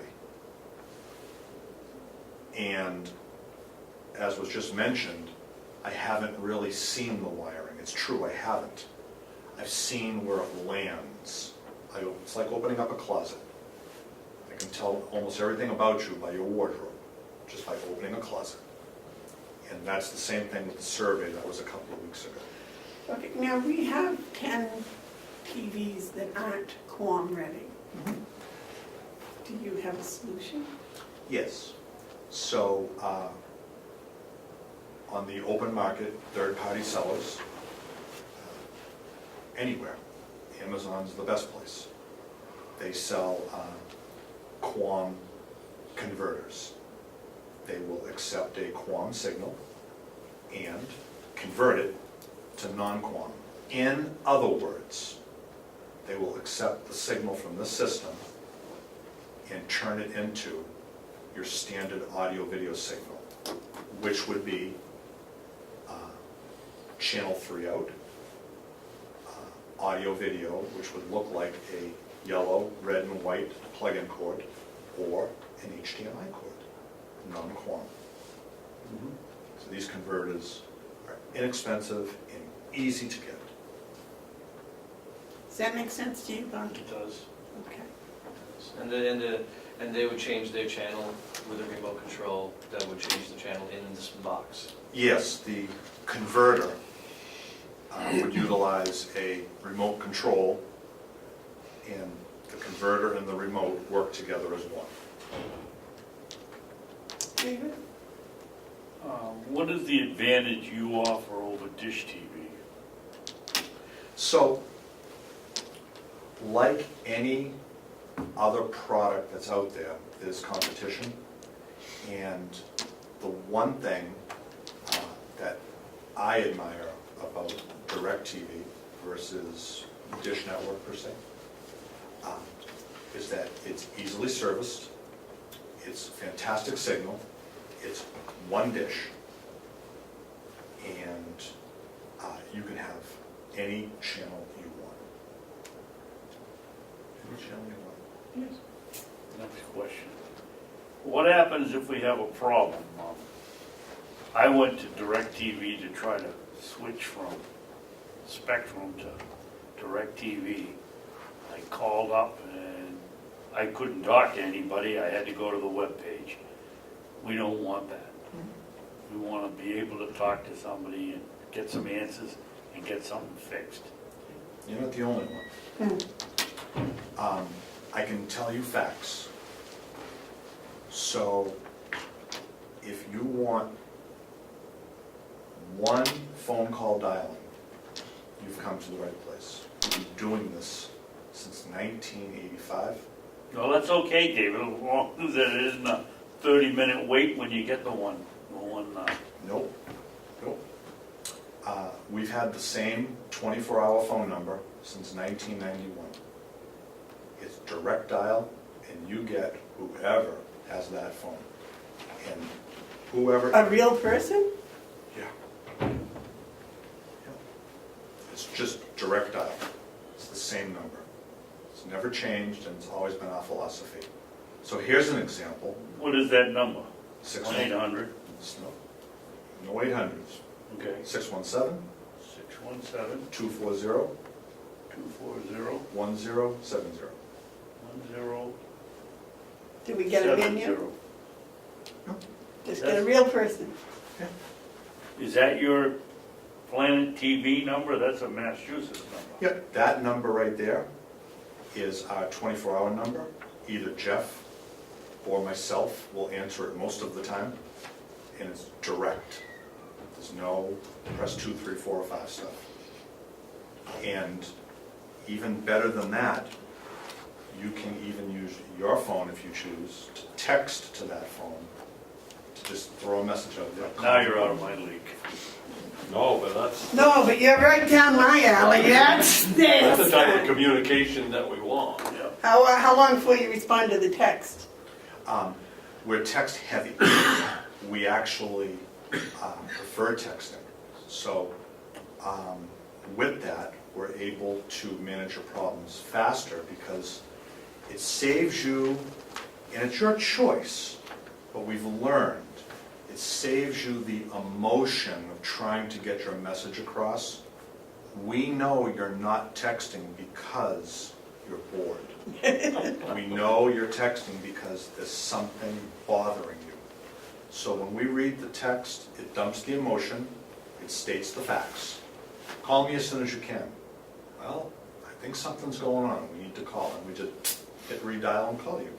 Or having trouble in room 22. All right, it's a localized problem. So then we'll text back, talk now? No, in a meeting, talk to me at 5. Boom, call you at 5. You don't want to text? Call. It works just like that. That's customer service. How about response time? And we've learned through other discussions, there's not only response time, there's restore time. So the way it works is, when a system goes in, you are fully backed up with what we call a spares kit.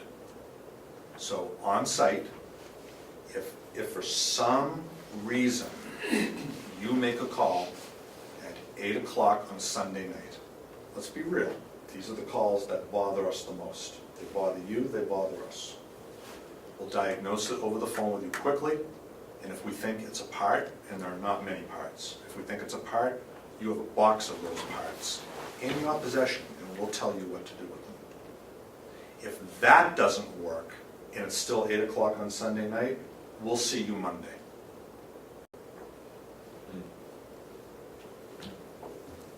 Because usually, if a spare part is not fixing the problem, there's something else going on. We have to figure it out.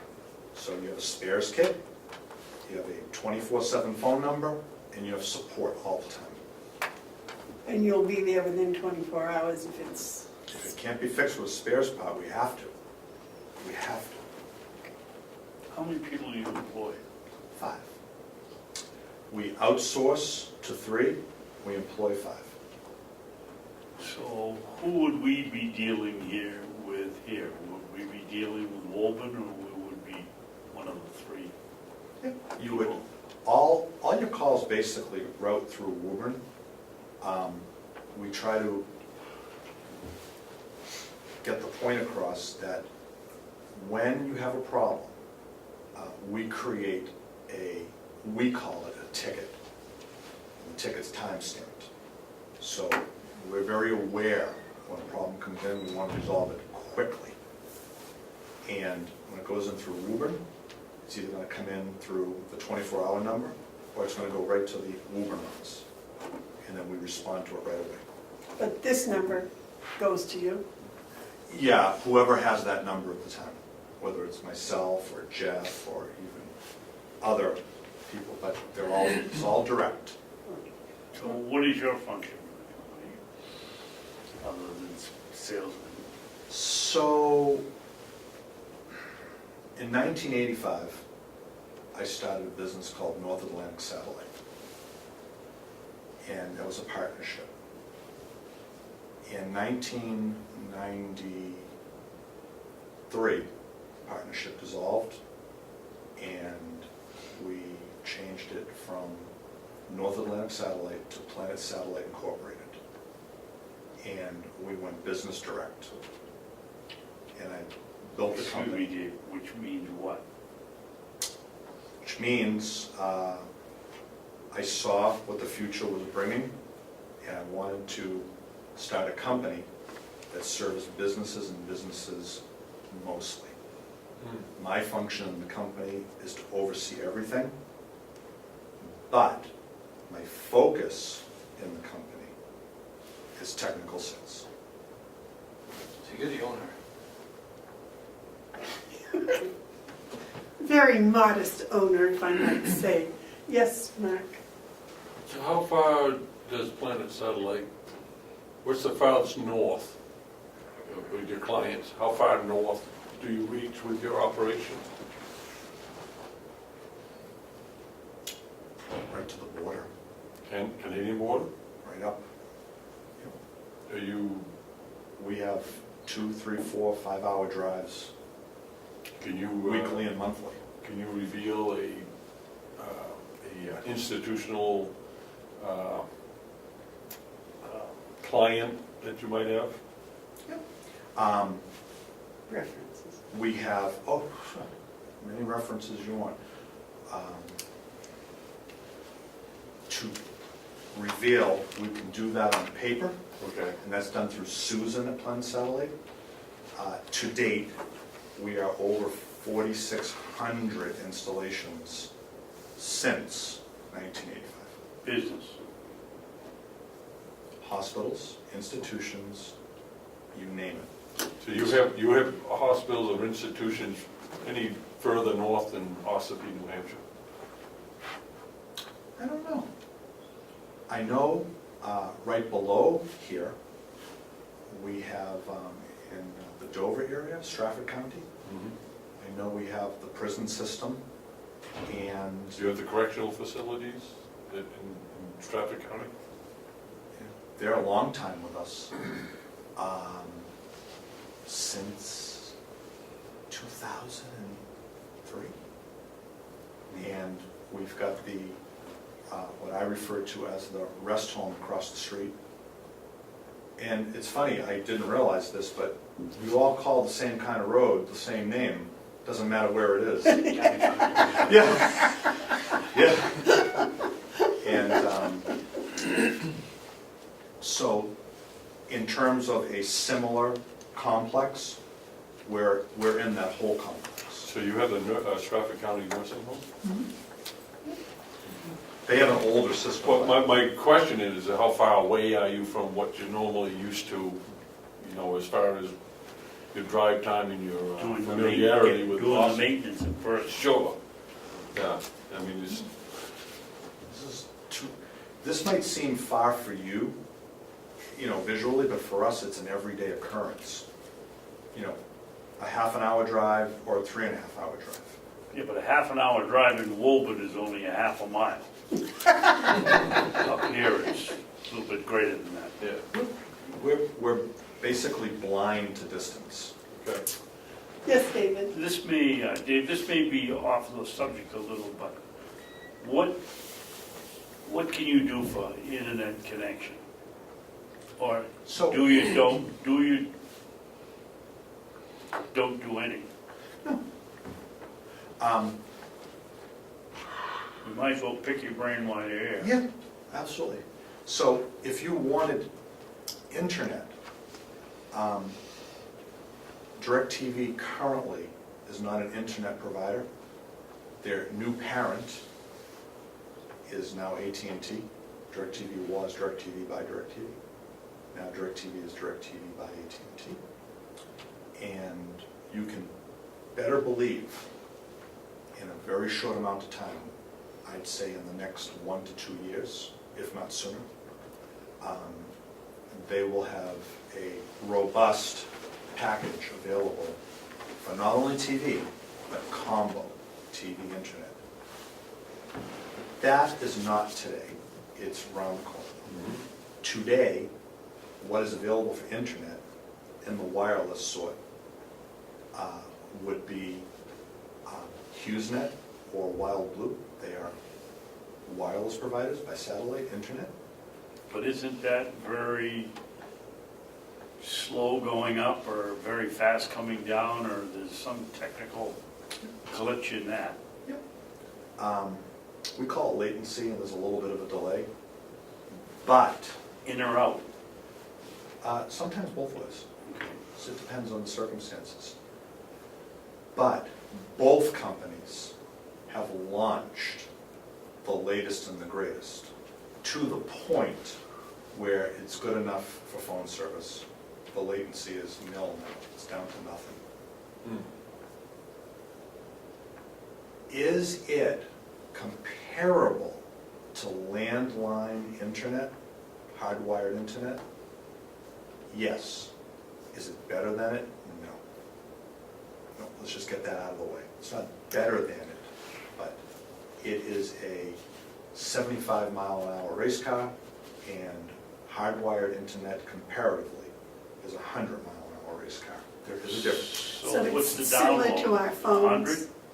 It's similar to the internet on our phones. Similar.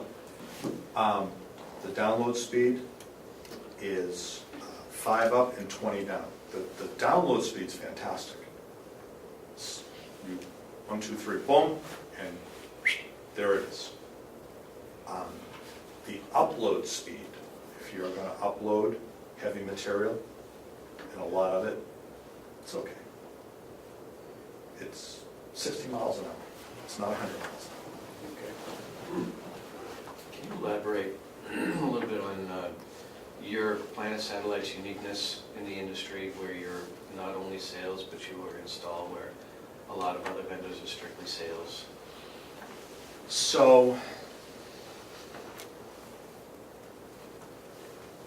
we thrive on full service concept. We don't want to be your installer, and we don't want to be your salesperson.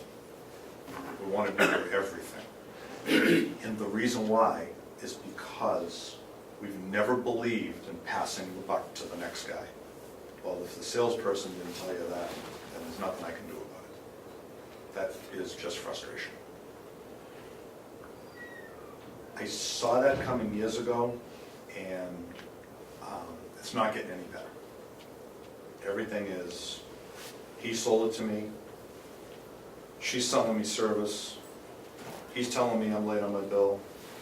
We like it so it's all together in one, so that you feel it's personalized. And personalized service is what we've always offered. It just works better. It builds better relationships too. Builds better relationships. What is the length of the contract you'd be looking for? So the way it works is that depending on circumstances, typically anything institutional is considered a 5-year contract. And that's not a 5-year contract based on what I prefer. That's just what the provider prefers. That's how they operate. And usually with that come the best incentives. They're confident about their product, and they know that you're going to be happy with it. So it just sounds like you told us you wanted to be all things in one package, but now you make it sound as if you're going to be the installer and DirecTV is going to dictate what the price is. So the way it works is that DirecTV is a product, and with their product, they have partners. So anybody nowadays, maybe not years ago, but nowadays, in order to sell and install DirecTV, you have to be licensed. So we're licensed for a lodging institution.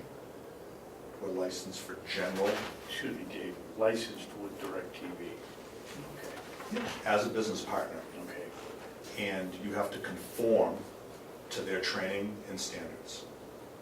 So that way you do handle the billing side of things, because you have to be in agreement with their policies.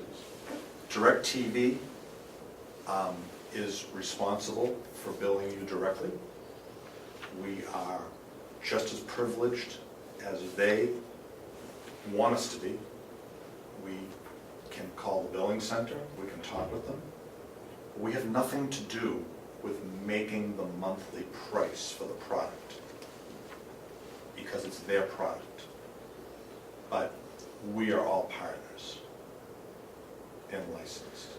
Why doesn't that develop into a problem? Why does it?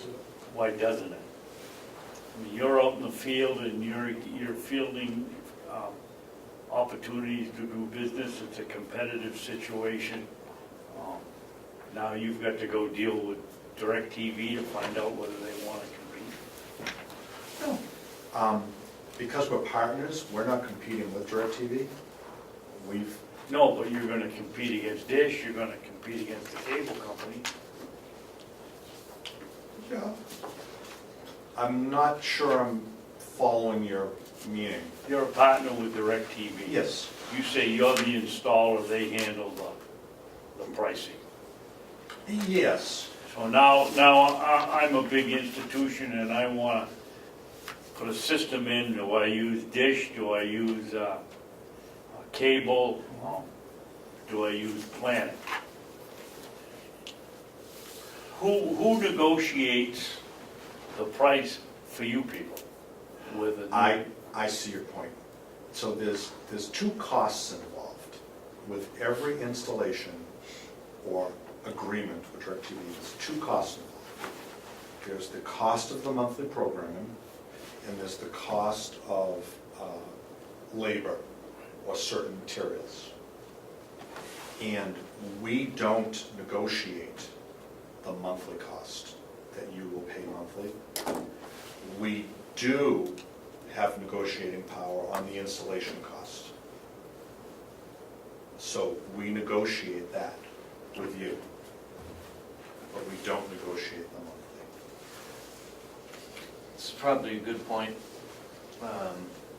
to remind commissioners and anyone else that watched this a couple weeks ago that the installation charge here is essentially being waived. It's zero.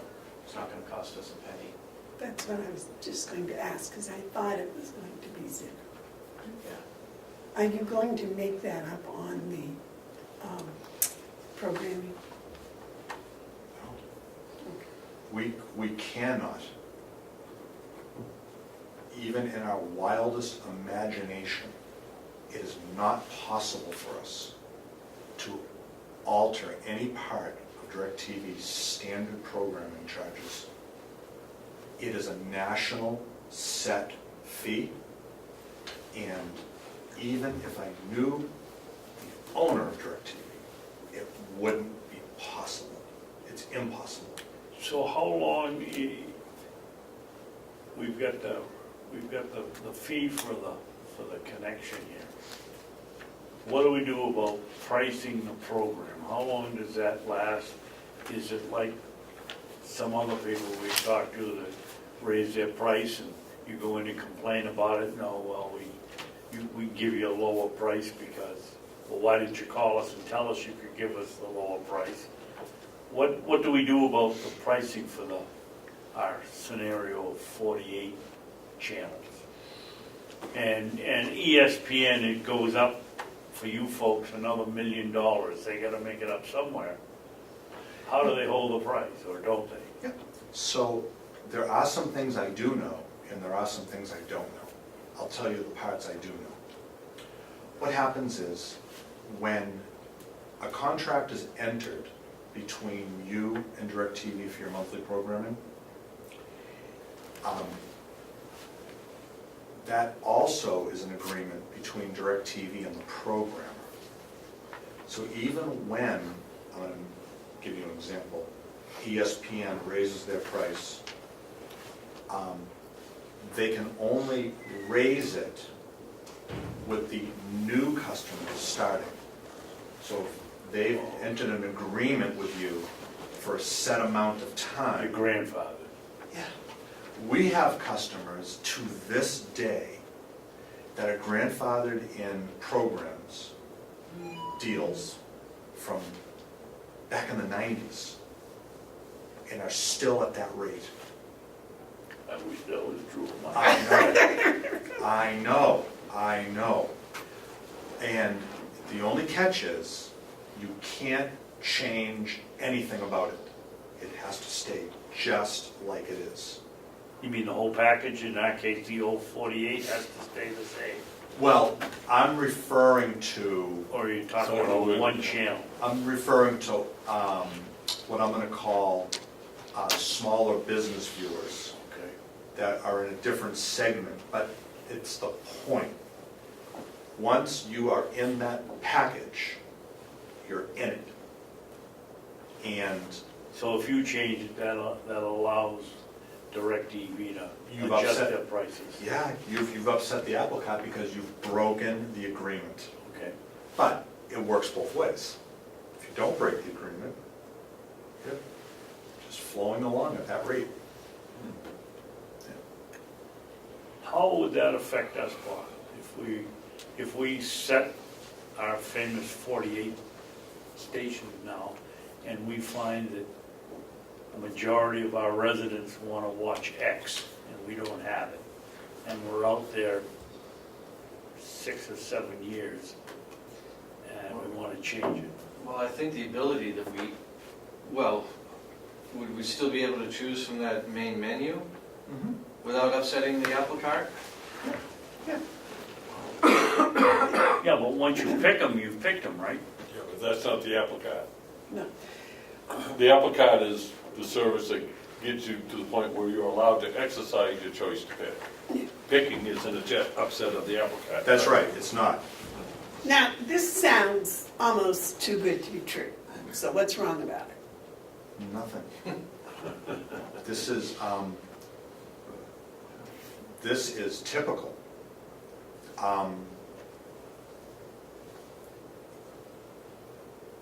Like anybody or anything, DirecTV wants your business, and they know once you're with them, that you'll enjoy having them. And they make offers that make it very appealing. There's no trick or catch. And Is the print big enough to read?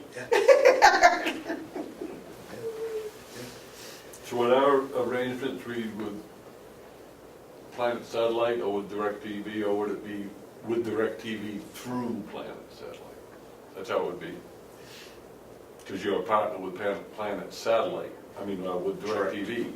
So if we go with you, we're, okay. we all, the three of us become partners, Sure. DirecTV, ourselves, and you. Yeah, And it's nothing new. This has been since '94. well, it is for us, it's something different. Yes. Because it's something different, it's something new. Yes. The fact that we can pick up a phone and talk to a real human being, Yes. That's a huge one. That to me is amazing. David, could you provide us with 2 or 3 references that, other than Stratford County, that perhaps are farthest north that you have?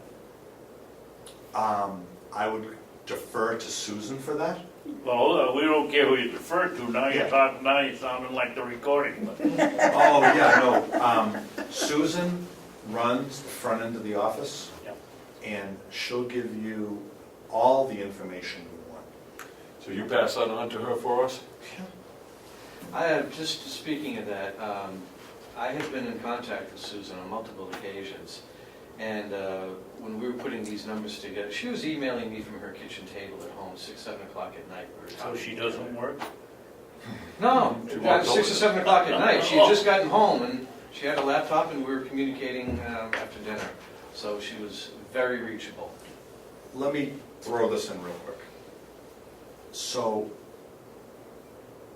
our philosophy is do the best we can to give you what we told you we'd give you. And additionally, we're about making relations. Susan has been working for me since 2001. Jeff has been working for me since 2000. We're not only about making relations on the outside, we're about keeping relations on the inside. Because when you have longevity, you understand the other person, their faults and their good parts. You can't ever find somebody with just one of the two. You're going to find the good in everybody and the bad in everybody. We're human beings. But we understand that you are too. And so we make relations wonderful. Do we want him to make up some sort of a proposal for us? What'd you say, Amanda? Do we want him to make up some sort of a proposal for I us? would, They have presented us with one already. yeah. I already got one. Oh, sorry. I was not aware. I think what we need to do is thank David for his excellent presentation and information. I've learned more about TV in the last 2 hours, and I grew up with TV. I'm 60 years old. I've watched TV since they started, and I'm amazed that I don't know really much about it. You probably have the same TV. I do. It's Zenith. Quality goes in Yeah, it's got the before the name walnut goes on. finish. Remember that logo? Yeah, The quality goes in before the name goes on. Yeah. well, I must agree with Mark. I'm tremendously impressed with your presentation. You know, if I could get a guarantee that you came personally with our agreement, that would be Well, I think we do. fantastic. And what you've said, it sounds like you're one of 3 that are available all the time, so that's really good. Yes, sir. I think the way for us to go forward with this whole issue is, Bob's got a previous assignment, and including coming back with a recommendation. I have no problem, and actually I would expect that the recommendation would include this discussion and findings that you might have here. So in that same time frame, incorporate it. I would like to see a recommendation that incorporates the full options. And I expect that this number will be used a couple of times, just to check to make sure it works. Oh, yeah. Actually, if I hadn't left my phone in the car, I was going to text. You should. I was going to see, I believe you're on his face. He's a salesman. No, he's on his face. Well, the only way that anyone's going to know about the product is if someone talks about it. Right. And we talk about it. We love our product. Well, I can see that. You have a sense of pride, professionalism, and you're proud of the company that you built. And, I don't know. And you're very courageous because you came in to talk to the three of us. Well, Dave reminds me a lot of another vendor that we have here on campus that I'm very appreciative of. I can tell who it is, Yeah. and So, that's good, David, that's not bad. yeah. Okay. So what I'm gonna, I need to check some of these references. Yes. And so if you could provide me with some, or Susan, provide me with some references of similar institutions, and the commissioner suggested some that perhaps may be further north of us. I'd like to make a few phone calls. Sure. And, Well, we certainly appreciate you coming in today. It was Thank you. very informative. Thank you very much. Thank you. David. Thank you. Have a Good day. Thank you for your time. Thank you for your time. Thank you. Good luck. Anything else for me, commissioners? I think what we have next on the thing is Verizon. Yeah, but that's cell phone, that's not him. You're not interested in those? Thank you.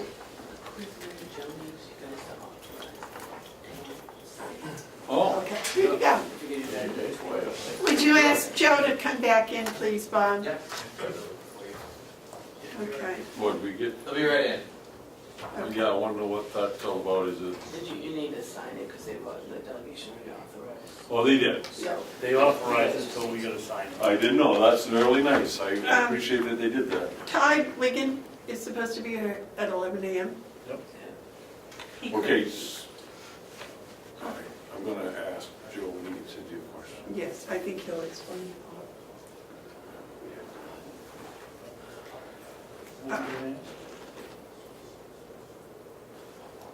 When we have clearance to pay the 2017 bills with 2018 money, we have that because we haven't borrowed TANs. Correct. All right, so if we're authorizing to borrow TANs, we better pay those bills before we get any of the Authorize the proceeds. cans. Right. No, before we get the proceeds, we can authorize it. Yeah, you're right. They should be paid today, I They believe. should be paid, and that's what I'm gonna ask Joe. All right, Joe, you're up. Thank you. One thing that I neglected to mention earlier, in trying to get everything set up for our current TAN, the commissioners gave us approval, I believe a few meetings back, to investigate the various financial institutions. However, what I need today is the actual approval by the commissioners to go out for a TAN up to $17 million, which was authorized by the delegation. I need the commissioners to approve that also. So I have a document here, I'll pass over to you. If I can- I'll make a motion that we authorize, give the treasurer permission to go out and seek a TANs for 2018, Second? Up to $17 million. up to 17 million. Second. All those, is there any discussion? Yes. Yes. The previous discussion we had about paying 2017 money with 2017 bills with 2018 money was contingent upon us not having TANs. That's correct. So So- don't take one this afternoon. No, So, we're not. so that's my question, should we make sure that we pay all these bills before you get the proceeds from the TANs? That would be my contention, yes. Let's Yeah. get these bills paid, because very soon we will be getting that TAN money. We're putting the things in place to have that TAN money available. Okay, when do you want that, and do you want it by April 1st? I'd like it as soon as we can get it. They're gonna try and do it for me before March 31st, the Okay. financial institution. So I guess the question I have, because it's, I just want to make sure we don't get hooked up on Right. on McCarthy's law. Right. So Are we paying those bills today? Yes, I wanna pay those bills today. Are they ready? I've talked with, but they're not yet, but they can be this afternoon. we can cut a check and get it paid Okay, today, as long as Cheryl can do her piece of it. I'm sure she probably can. okay. So that we don't have this. I will also say, going forward in the future, I'm working on a proposal so that we won't get caught in this kind of situation next year either. Okay, yeah. Okay, so Any further discussion on the motion? All those in favor of the motion say aye. Aye. Those opposed? All right. Can you sign that and give those two to Joe, please? Thank you very much. Cheryl, is there a yellow folder? I don't have anything in the yellow folder today. Okay. Did you have anything for administrator updates? Mr. Wigan writes this morning that he's having car troubles and he'll run 25 minutes late, Madam Chair. All right. I didn't mean to interrupt you. Thanks, Joe. Good job. Joe, thank you very, very Thank you. much for all that you've done in the past couple of weeks on this. Thank you. Is there anything else we need to do for you before that goes through? I'm sorry. Is there anything else we need to do for you before the Um, can comes through? A substantial raise would be fantastic. Oh, yeah, well, that's not in our control. I'm sorry about that. I'm sorry, I just had to say that, you know, Yes. my proverbial sense of humor. No, I think that's, I was thinking the same thing. I don't know That's how much you get paid, but if you've broken down by the hour, it's probably not very much. Well, he saved the county considerable amounts of money. Yeah, you did. We appreciate that, and thank you very much, and it's great working with all of you folks. Well, your expertise is really quite an asset. Well, now that we're done paying each other compliments, thank you. Well, you can't Is buy there a cup anything of else you coffee. need from me? I've got to go down to the office and take care of some other things. All right, Just, thank you. Thanks. no, nothing. No yellow folder, no administrator updates. Commissioner updates, David? Yes. I want to say that we weren't, you and I, Amanda, weren't very quick on our feet. Last Friday, Commissioner Hounsell came in here to drop off a paper and left. And the discussion was, why wasn't he coming to the meeting? If we had been on the ball, and mainly me, we would have said what the situation was, and that was he was doing very important business with our county attorney preparing for something for court, and he couldn't be in here. He didn't just drop the paper and go home. He went back to work. This is on Monday? Or Monday, whatever it was. I thought it was Friday, Monday. One day's as bad as the next. You know, We didn't do you justice, Mark. no, don't worry about that. I just want to clarify that point because I've heard a couple of people that might be put out that I'm not here. I look at the function of my job, and my function of my job is to participate in establishing an estimate, which we did. We have a budget estimate. That's what it's called, commissioner's estimate. So I did that part of my job. The next part of the job is to present to the delegation. I have complete confidence that Ken Robichaud and his team is more than capable of presenting to the delegation, and I respect very much the attention that our chairman gives in support of that. In fact, because of a family situation that Ken has, she actually had to step up along with Catherine to Armstrong to do the presentation that day. I am absolutely convinced that the presentation to the delegation is in good hands. It's not my function to persuade them to do anything. They have the numbers, they have the commissioner's estimate. They're capable of going through the deliberations and voting on the appropriation that they seem fit. I think that there's enough talent in the room that it doesn't behoove me to sit in the back and listen, especially when I can watch it on Government Oversight. I have nothing more to offer in that regard. So I hope no one really, it's nice to be missed. I'm glad everyone's upset that I'm not here because apparently they miss me. But I have other things to do. There's a lot more involved in this job, as you both know, than coming and sitting in a room when you're not needed. And I like to put myself to where things need to be accomplished, so. Thank you for that, Commissioner Babson, I appreciate that. I think as I a felt team. badly after you left, because I don't know about Amanda, but I should have been. I didn't know what you were doing until after David. Yeah, well, so. don't you concern yourself. I brought in a document that I had promised to Representative Umberger on Friday, and I didn't have that document, opportunity to give that until that time, and I wanted to get it in her hands, which is the only reason I came in the room. Thank you. Thank you. David, you have more Yes. on your commissioner updates.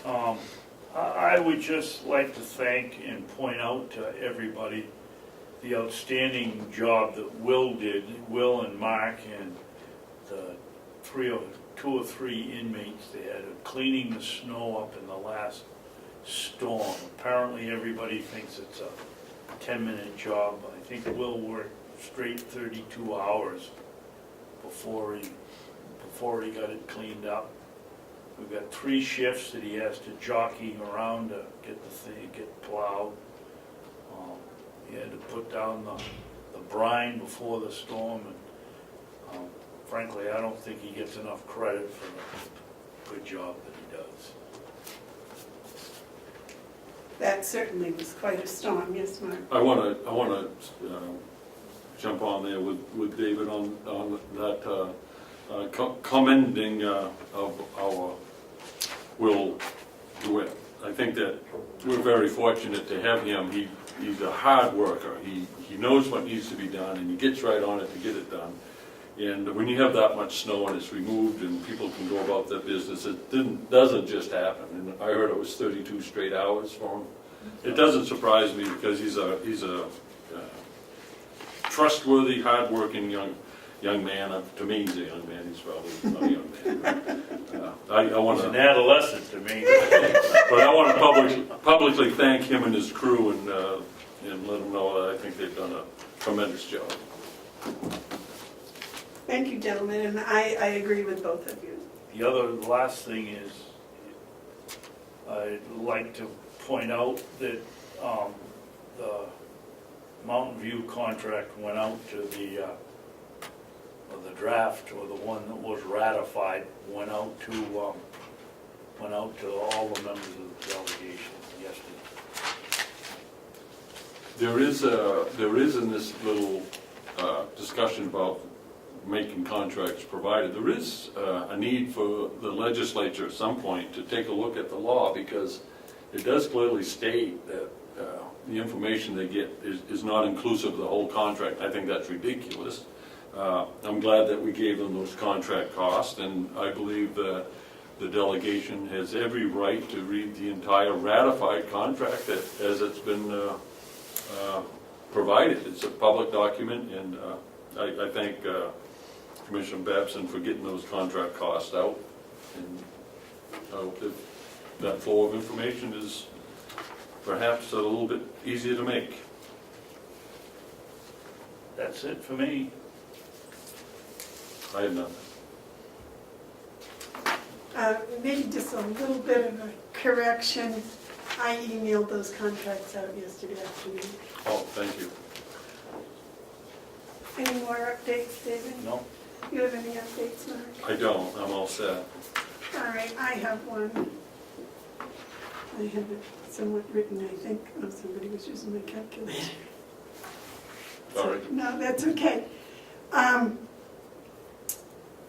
I would like to eliminate the previous job descriptions for delegation recording secretary and delegation administrative assistant, and replace them with a job description for convention coordinator.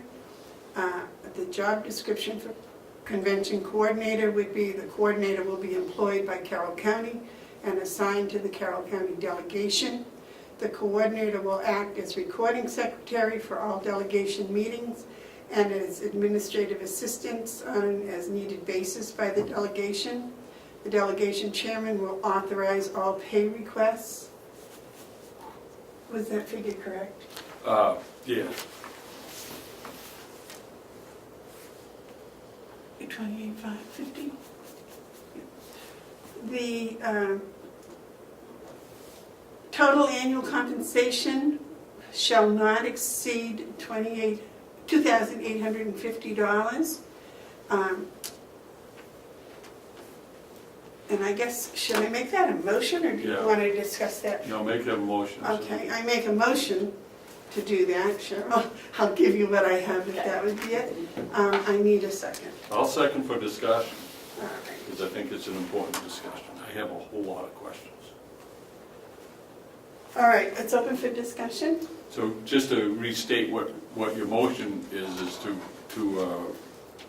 undo the two previous job descriptions that we had. The first thing is to do that, and one is a recording secretary, and the other is the administrative assistant.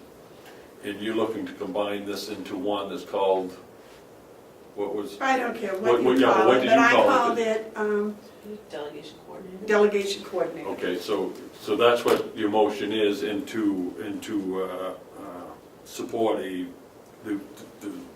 the delegation's request of $2,850 for that line item. Correct. Okay, now our commissioner's estimate was $1,850. That's what our estimate was for that, and so they've increased it by 1,000. And they approved it on Friday. All right, I think I would be inclined to support your motion, but at our level. If they want to change it, they can change it. But I don't want to be on record as supporting $2,850. We had allowed for $1,850 in our budget. We attempted to build two positions that would achieve that for $1,850. Now there's perhaps a better way of doing it, and I can see that. I want all the documents signed for anyone to be employed. They have to sign according to directive we got from the Department of Labor, and also our own policies. So no one's working without signing papers. I think I could support this in the first go. I want to hear what Commissioner Babson says, but only at the $1,850 figure, which is what we gave as an estimate for that position. If they want to up it, that's up to them. That's up to them. They already did. Well, yeah, They approved but the I'm not saying because they did, I support that number. I also noticed they put $26,000 in for a performance audit. They can put it in. I'm not so sure that I'm inclined to want to spend it. There's two things that affect. Well, okay, can we stay on one subject at a time? Well, my point is the position and the fixing of this whole situation seems to make sense. We have previously determined that work can be done for $1,850. That's part of our estimate. I would like to be on record of supporting that level. If the delegation increases it, then that's up to them. The motion said it shall not exceed, I would like to have. so it could be. I would like to have it be silent and not have any mention of the money. We've Okay. already put our budget in, $1,850. So I guess I would amend the budget, the motion if it was agreeable, or after, at some point, not right now. But I would like to see the motion amended to strike any reference to pay amounts. David? Why would you do that? Because we've already determined that position is $1,850. Well, I'm figuring that the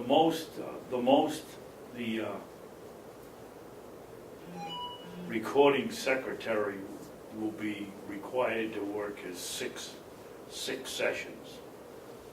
I think we're supposed to meet, they're supposed to meet every quarter. Mhm. Throw in a couple in January, or one in January, one in February. And that comes out to $475 a session. If you divide it by 12, it comes out to $235 a month, whether you work or not. I would certainly support Commissioner Hounsell's 1,200 or 1,400, whatever the figure was. It was $1,850. 1850. Yeah. I certainly would support that. I think it's the way to go.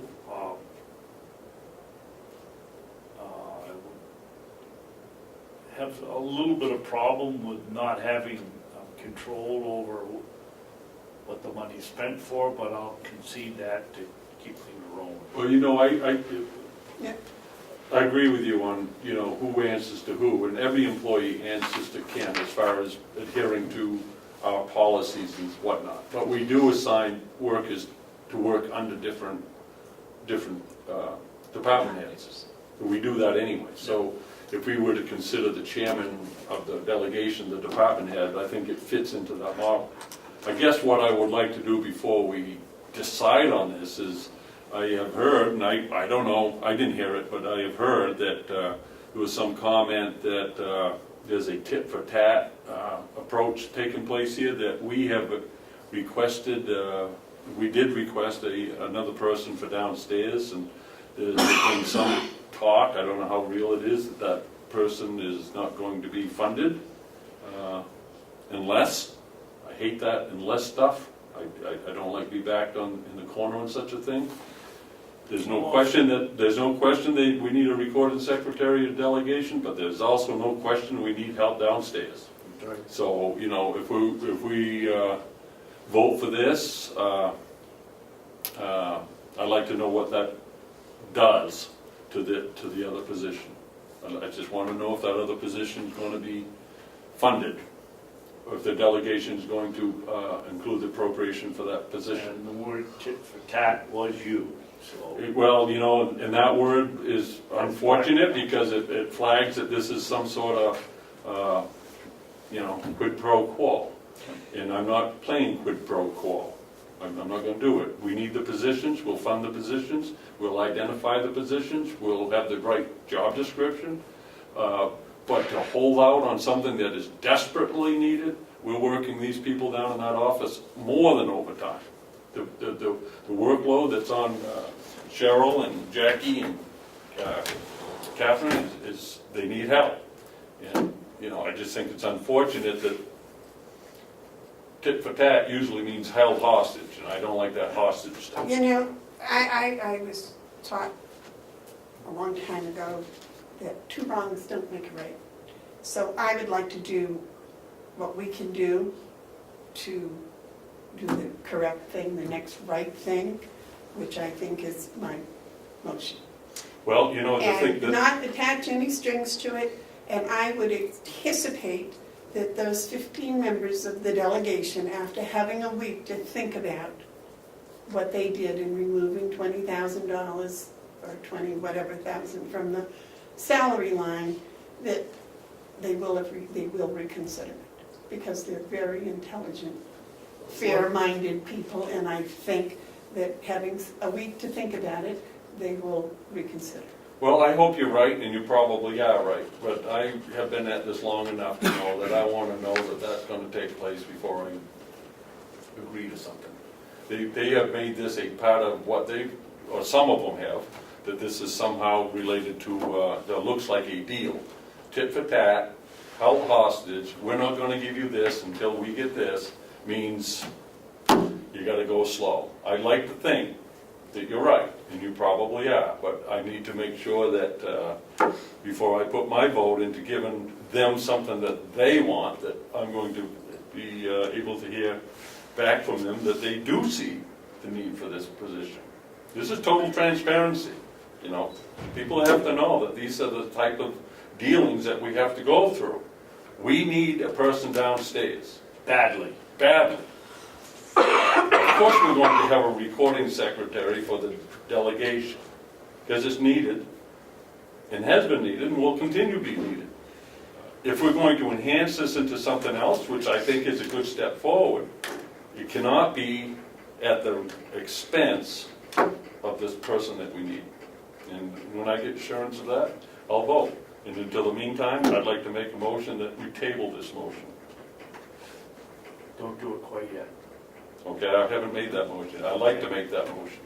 I just want to stick into the conversation that I don't believe that out of the 15 members on this delegation, that maybe one or two, if that many, know how much time Cheryl and Kathleen put in working downstairs. You can come in here any morning, snow, sleet, the last snowstorm, you can't get to your car. She's in here at 7 o'clock. You can come in here practically any night and find Catherine working at 8, 9, or 10 o'clock. And if you look at her desk, you either think one of two things. She doesn't either do the job, or she's got so much work she can't keep her paperwork straightened out because it's piled that high. She rarely makes a mistake. Cheryl's done an excellent job. Now we've got Jesse doing payroll that everybody thinks is something that happens in 5 minutes, which it doesn't. Every one of them has been checked, and the proof is in the fact that we haven't had employees lined up like we've had in the past complaining about their paychecks. And I hope that you will table this so that we can find out what happens on Monday, whether we're gonna be blackmailed or whether we're gonna treat this like adults, and we need something and they need something. Right. By tabling it, gentlemen, you're exactly doing what you're talking about not wanting to do. You're saying, well, if we get what we want, then we'll give you what you want. You got it, you got No, that's not the way it should work. it. It's not That's the way not the we way it started. should work, that's not the way I work. I started way back at the beginning saying this was the type of job description we should have. And we've worked and worked and worked on it, and now I'm back to the point where let's go with this job description because it's the right thing to do.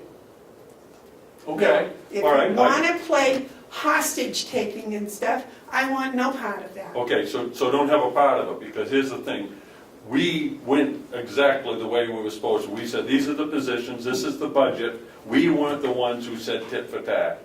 We weren't the ones who made that cut a needed position in order to get this position. The reality of it is that we're dealing with people who play it this way. And so in order for us to go forward, we need to know that we're going to be able to to solve this severe situation downstairs. I know of, and I'm going to be careful because there's HIPAA laws here, but we have 3 people downstairs. I know 2 of them who work this week while they have the flu. That's not healthy. That's not good for a lot of different people. But the workload is such that we need that 3rd person. And if I'm going to be accused of playing politics with this, so be it, because they started it. They said tit for tat. Oh my God, you sound like a No, I'm still little talking. kid I'm still playing. talking. I'm still talking. Don't interrupt me, please. There's a rule against that. I am still talking. Please be responsible, and if you feel that you need to call me names, then I think you better call a recess, because I won't sit here and be called names by you. So if you need a I break, didn't call you a name. you call me childish. Now let's just take a break here. If you Said need your to, behavior was childish. okay. You want to go with that one? Do you want to go that way, or do you want to take a recess and get this under control? I'm not going to sit here and have you badger me while I'm speaking. Please stay on task. I asked for a recess. May I have a recess? You may have a recess. Is 5 minutes sufficient? I'm waiting for you to come down. I'm calm. No, you're not. Why don't I do this? Why don't I move the question? No. Why don't I move to table? Oh, I'll make a motion that we Did you table take it this. off the table? We haven't, it's not on the table. I'll make a motion to table this. I'll second it. Undebatable. The motion's been No made. discussion. Excuse You me. can't discuss on the table. No discussion. On a table motion, there's no discussion. I realize that. I was just going to say the motion's been made and I seconded. was the one that made the slip of the tongue. I said, is there going to be any discussion? And then I said, no, there's no discussion on the table in motion. So, go ahead. Okay. The motion's been made and seconded to table the motion. Period? Yeah, all in favor?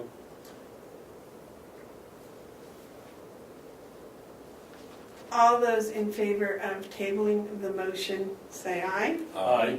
Those opposed, no. Do we have any other commissioner updates? No. I don't. No? Okay. Do we have any public input? Do we have any non-public? No. you What do we do about Mr. Mr. Wigan? He's been here, We're still waiting for him. yeah. Did you want to go into non-public to do an update on what happened Friday? Oh, yeah, Yeah, yes, we do. yeah. So I need to know the thing.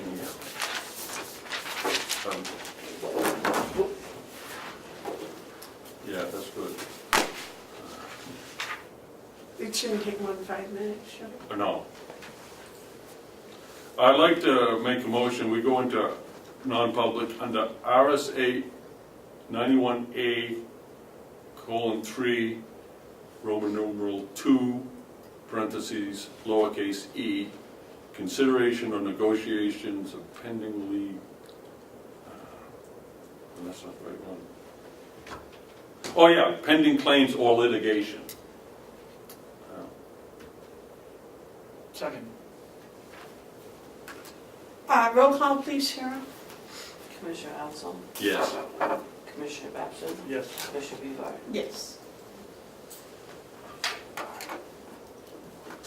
John, if the man from Verizon shows up, would you keep him out there in the hall with you, please, until we're done?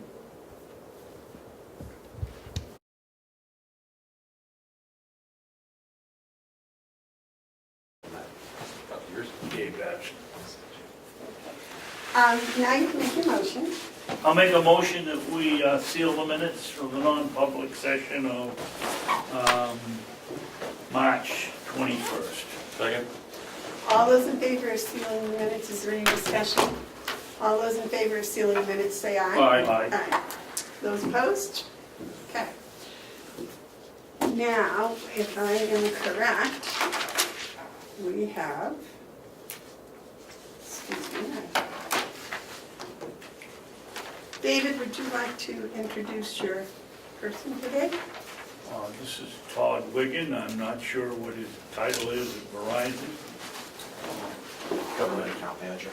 Account manager, and I originally asked him, or asked Cheryl and got Todd's name to come in because of my new gizmo here, and what I got for information of what was charged and what wasn't charged and how it worked was inaccurate.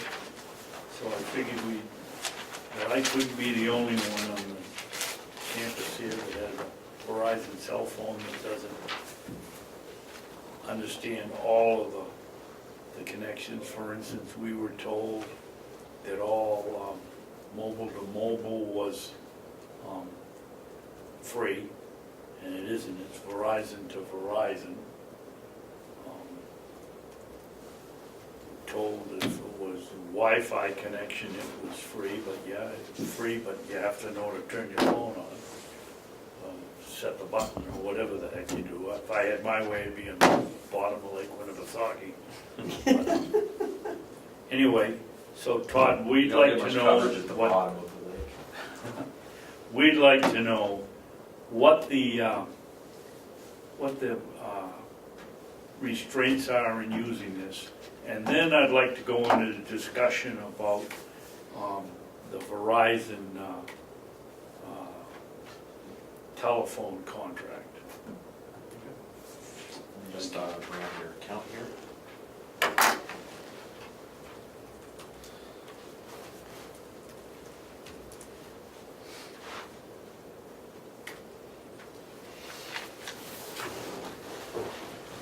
Did you get your car fixed? No, I need to fix that.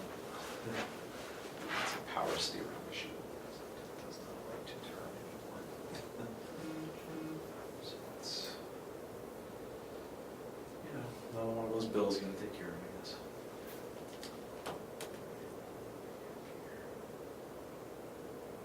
Well, it goes down the road and turns, that's all that's necessary.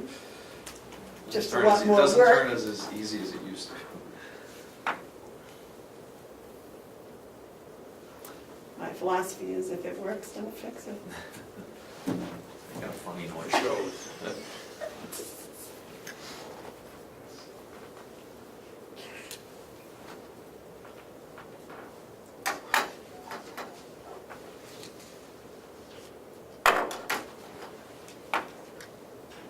Are you account manager for this state or the area or? State of New Hampshire, towns, municipalities, counties, some nonprofits in some counties as well. Used to handle state agencies, but I no longer.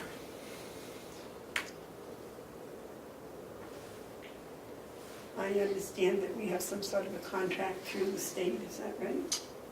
Yeah, I'm bringing it up here just to confirm which buying, as a government account, there's a few buying contracts that you can purchase off of to reap the benefits of the government agreements. Currently, you have,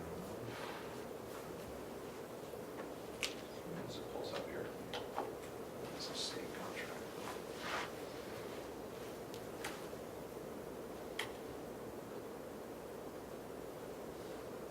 Our system's never worked the way you want it to. I was gonna When you say, need is it that a to work, right? hand-me-down?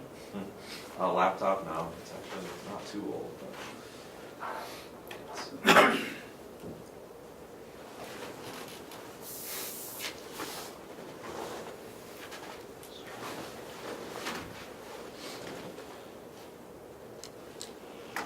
we were working on, because Mountain View had an agreement with us under a certain buying contract, and it prevented us from switching your contract to one of our other government contracts to, maybe lower the bill a little bit.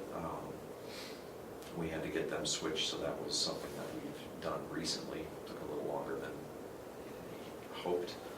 And working with Kathy, to work on switching you to a similar contract so you can get some benefits. But as soon as this comes up, I can tell you what your contract is. Kind of the basics. I mean, it's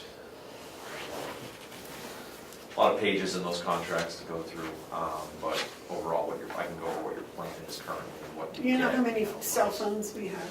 16 on this contract. 16 total numbers. And who does the contract cover? The three commissioners. Yeah, as soon as that comes up, I can kind of I give you. think it's more the than information. 16. Might be another account under the sheriff's department, I believe, but as soon as my computer starts cooperating with me. And why does the sheriff get unlimited minutes and we have a total of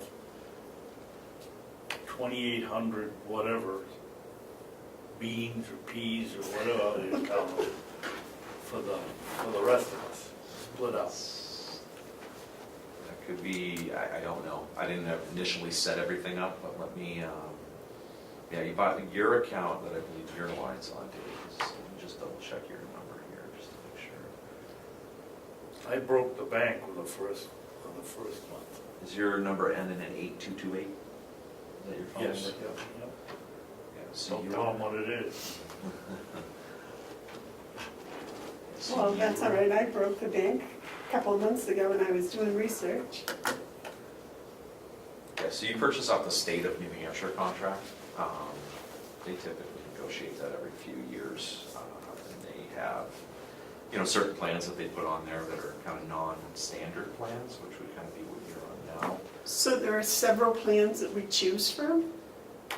Yeah, so your plans contribute minutes to a pool of minutes, and then your data, depending on the types of devices that you have. On this particular account, there's 16 total numbers. Okay, He has unlimited data and I don't.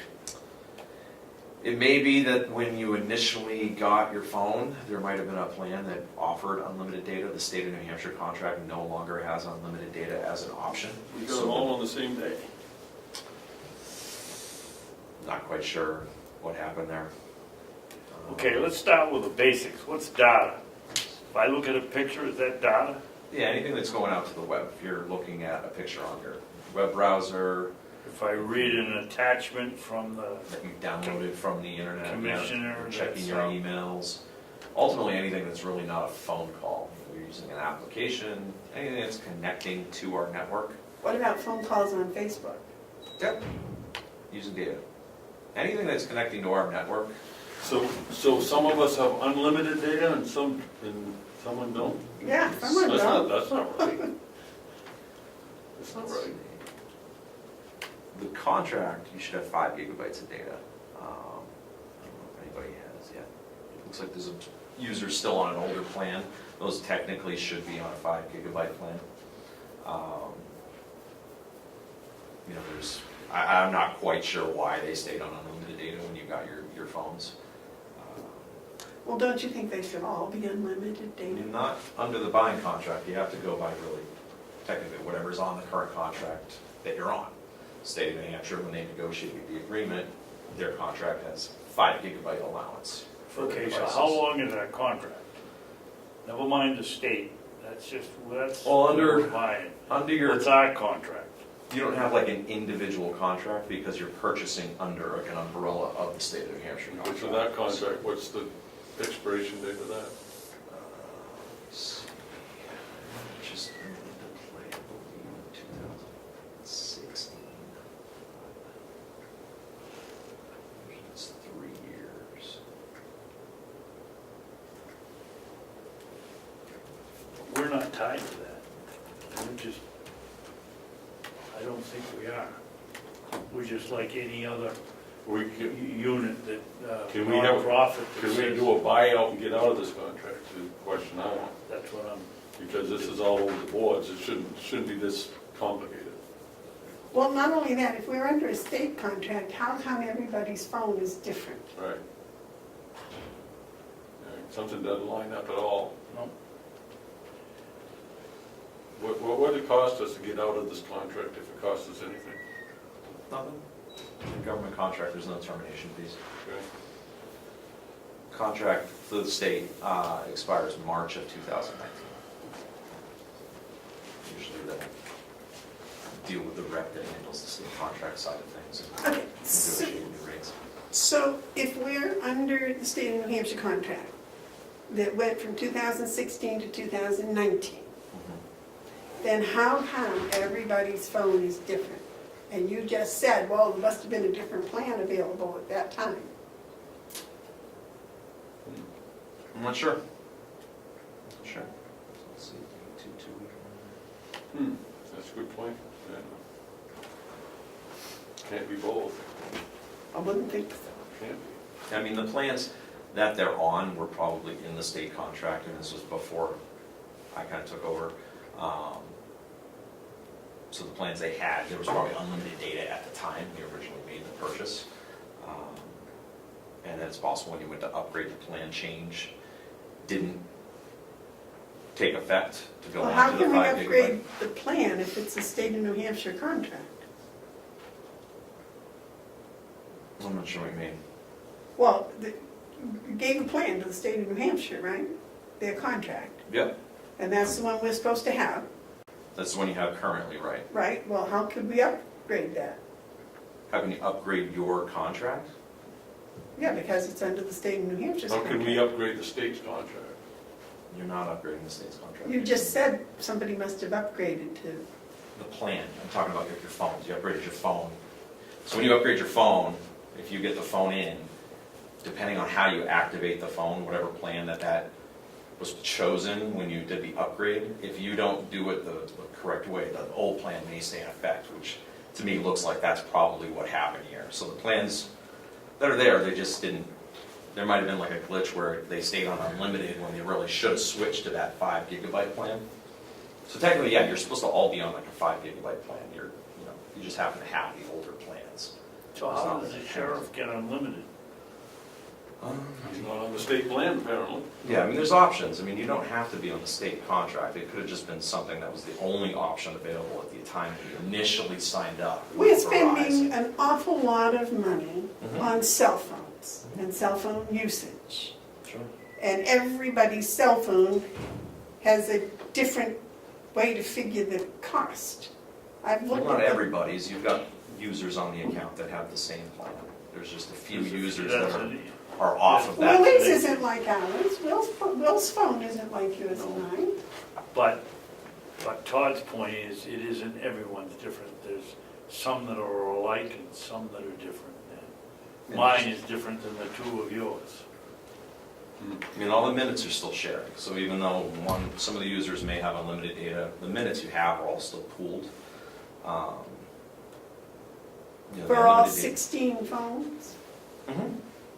Now, I haven't had a chance to look at the billing. Do we get regularly charged for overuse or over minutes or over whatever? Yes. On a regular basis? Is this been happening with various phones, not just Commissioner Babson's or mine, but is there? I only noticed over the last 3 My months. that it went my one month. my point is, if Verizon sees an account that is exceeding minutes, not to the benefit of the customer, do you have in place a process where you call us and say, listen, you ought to adjust your plans? Unfortunately not. We have over 100 million customers. It would just be wasting. Well, I don't care about, Yeah. I don't care about the 99 million Yeah. others, I care about this one. Yeah. No, we do not. When we have this type of problem that's going on, we're talking public money, we're talking a lot of money. If we're seeing a chunk of that going because our plan isn't right, Right. I don't care about the other 100 million, I care about us. I would expect that you would help us by saying, geez, you know, if you made these adjustments, you'd save money. Sure. That doesn't Should have an seem to be- online tool to be able to log in and view your usage, but unfortunately, yeah, we just don't have the means to reach out like that to every customer that may go over their minutes. Well, why do I get I don't know why you can't. notified when I get close to my plan being over and asked to upgrade it with a 10 whatever? On like a personal account or? Yep. Yeah, you may have like a shared data plan and there's data overage alerts that you could. Mark has that Would you on ask his. Kathy, can you call If he Kathy? gets near his And limit, ask her something how goes off many on his cell phone, tell him. phones? Who does? Mark, I can tell you how many cell phones. Willie's assistant. Well, you Oh. have all three of the commissioners. I know. You have Will, and on our plan, Jason's, the jail ones are on our plan. The farm is on our plan.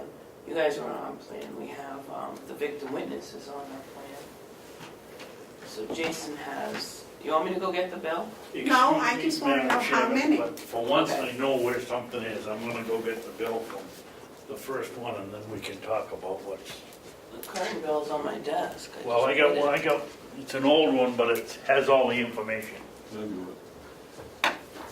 So, because Jason has, this is Jason, We need a recess one until he comes back. No, you want to have a 5-minute recess? Well, just, Or you know, recess I until- don't wanna, That'll give you a chance to get yours upgraded. We'll have a recess and I can go to. yeah. 5-minute recess, thereabouts. Come on, one, takes David to get back.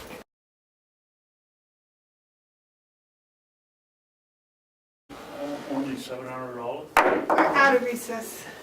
Thank you.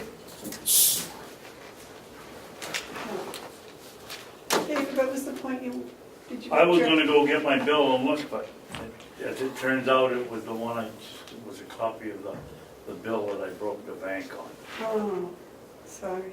Let me see it there, I'm just kinda curious.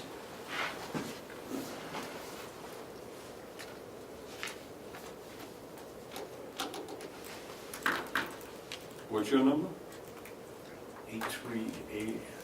832-8228. That's mine. Although, the whole thing is mine. Yeah, but that's, I don't have any additional charges, I don't think, on it. yeah, that's about $20 more than what mine runs. One was the month I broke the bank. That's the one I made all the calls mobile, and got my kids mobile, got my kids Wi-Fi. And that's Come to the, find out, we were getting charged for them. and Jason's the one that got, when it all got done, right? It showed up on somebody else's phone as overage. Because I don't know how it works with the pool, maybe Todd can let us know, but it's, because you guys are on the top, when you use it up, then somebody else gets charged for the overages as you go through those 2,800 minutes. Isn't Todd the person that should be able to That's why I said maybe explain Todd that can to us? explain Maybe, maybe he's not prepared this time, but he could come back and explain how this thing works, because this isn't very satisfactory. Well, you have the shared minutes. As soon as you start going over the minutes, every minute like going forward will be charged for. So Who you gets can pick charged? Whoever picks up that phone call, that at that point and Okay. starts using it, Okay. that's when you'll start incurring. So when the overage occurred, it may have been, it may have been all billed to you in succession. I mean, I can kind of double check on how that's billed out. But I mean, ultimately the way the plans work, you get shared allotment of minutes that you're allowed every month. You have certain lines that, unfortunately, yeah, they have some unlimited data, but under the contract with the state, you should have 5 gigabytes of data. So in a perfect environment, the lines, all of your lines that you have, would each get 5 gigabytes of data if they're a smartphone. And the way your plans are broken out right now, as you know, you have 2,800 shared minutes. If you exceed that allowance of minutes in the month, and those are peak minutes, so those are from like 6 in the morning to about 8 at night. If you're using minutes during that time, it's going to chew off of that unless you're calling somebody with another Verizon wireless phone, or if it's after those hours, or if it's a Saturday or a Sunday. So that's when all of those minutes apply anywhere in the United States. So that's what, some of the information on the first questions I was asking. Saturdays and Sundays are free under Yeah, our. no matter who you call, absolutely. And where you call, whether it's Anywhere in the U.S.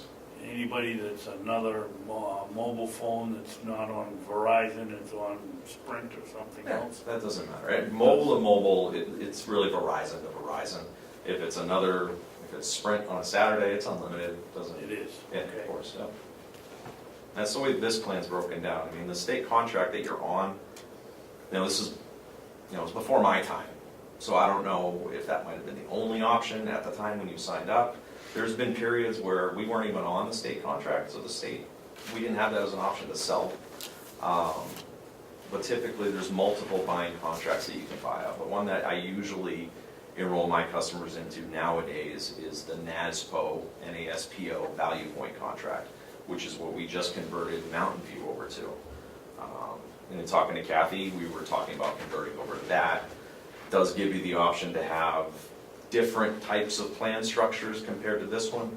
State contract is very customized to their request. The nice thing about it though is that, there's some, you still have that shared minutes and you get the data allowances and the way the plans break down are a little unique to some other contracts. And then that kind of can flow down below to any other town or municipality in the state that, the state allows you to purchase off of that. So that could have just been what happened when you initially signed up. But there are other options out there. Like unless you require it, there's other options that you could enroll in, like that NASPO agreement, that can give you a little bit more flexibility in the plans. You could go on a plan that gives you unlimited data for all your smartphones if you want to get back into that, because those plans are still available on NASPO. There's other options where if you don't want to worry about minutes anymore, you can kind of flip it and you can maybe share your data and then have unlimited minutes and not have to worry about who you're calling, whenever you're calling. There's some options where you can have unlimited minutes, you can have unlimited messaging, and you can have unlimited data. All different costs though involved. So, there's some ones that you could probably get within the ballpark of where you're at now and have, have the best of both worlds. It's just really a matter of how, you prefer to do it at your level, and, I'd be more than happy to, put a quote together as to, but I don't want to put, I've kind of talked to Kathy about it, about transitioning, but, I don't want to put anything together that, maybe the county doesn't allow. I don't know what your requirements are. Maybe you require that you have to buy off the state contract, but if you don't, then I would say, We're not required. yeah, that's probably why we switched Mountain View over to NASPO. And when did you do that? It was a couple months ago. It was a little bit before we talked, and didn't want to do anything with your account until we talked and kind of figured out what you guys wanted to do. Do you have any idea what their annual cost would be on that? Right there, Ken. I think monthly wise, it wasn't much different than what they were doing at the time. Well, can you give me a rough figure?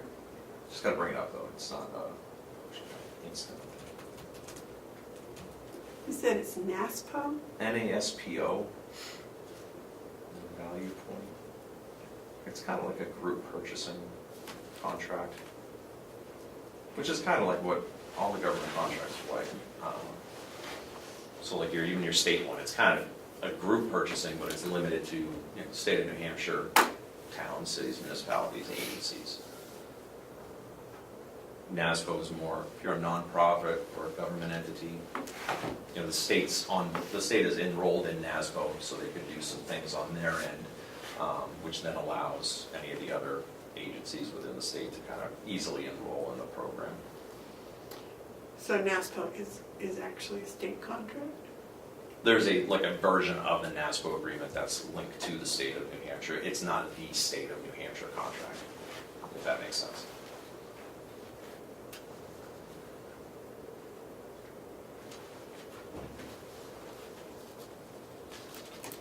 Do you have the authority to negotiate a contract with us? No, it's usually you purchase off an existing government contract. I mean, ultimately it's better for you because it's, you know, when you're negotiating at a level of like 16 lines of service, it's kind of, you kind of get back into like the realm of like how like small business negotiations work with contracts. You fall into with a certain level with us in regards to how many lines you have, and then the discounts are kind of based off of that. But when you're buying off a government contract, you get the perks of, like NASPO, you're buying Well, yeah, based but on the we have contract. no comprehension of what the contract says, what perks we have or don't have, or whether we're doing what we should be doing, And or... the Yeah, information state we of got New was Hampshire. all wrong. The Yeah. state of New Hampshire contract's publicly available on their website. So that is public information with all the details, but I mean, I can send you kind of the plans on it.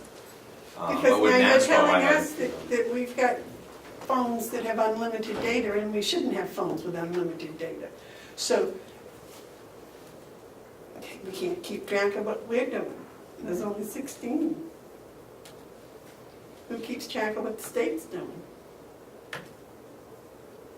what the state's doing on their, I mean, typically they have an account manager that manages their bills and, you know, views their bills or manages it online and, you know, keeps track of their own account. And if they see that they need to make adjustments, then they'll reach out to, you know, the person managing their account manager.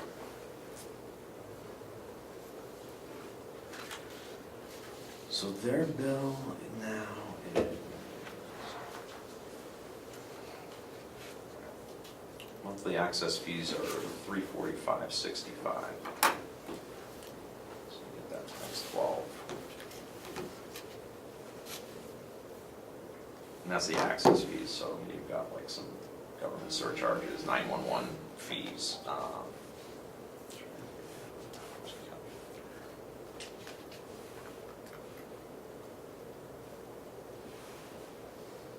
So, Todd, who decided to change this? Who'd you deal with in changing this contract?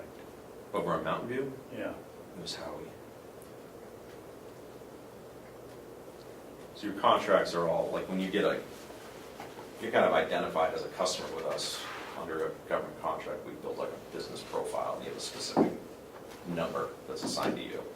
And then people that are authorized to make changes at that time when the contracts are built are the ones that can, you know, make the changes, upgrade phones, buy phones, cancel phones. So change you said plans. 355, is that the total bill? 340. Total bill is $377.90 with like your surcharges, taxes.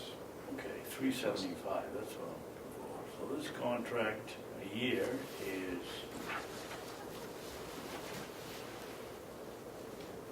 $4,500. 375 times 12 equals $4,500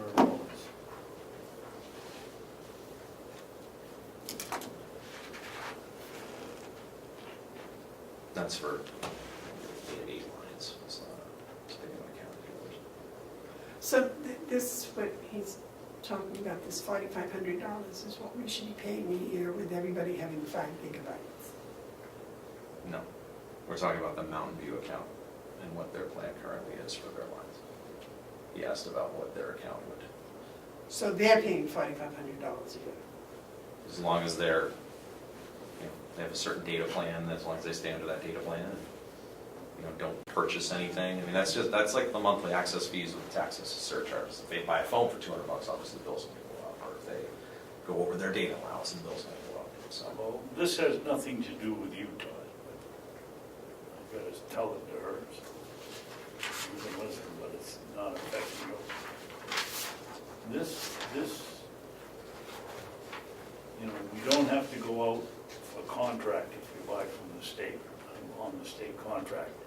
Well, we got $4,500 here, we've got, I don't know how many on our 6 phones, what did you say that was?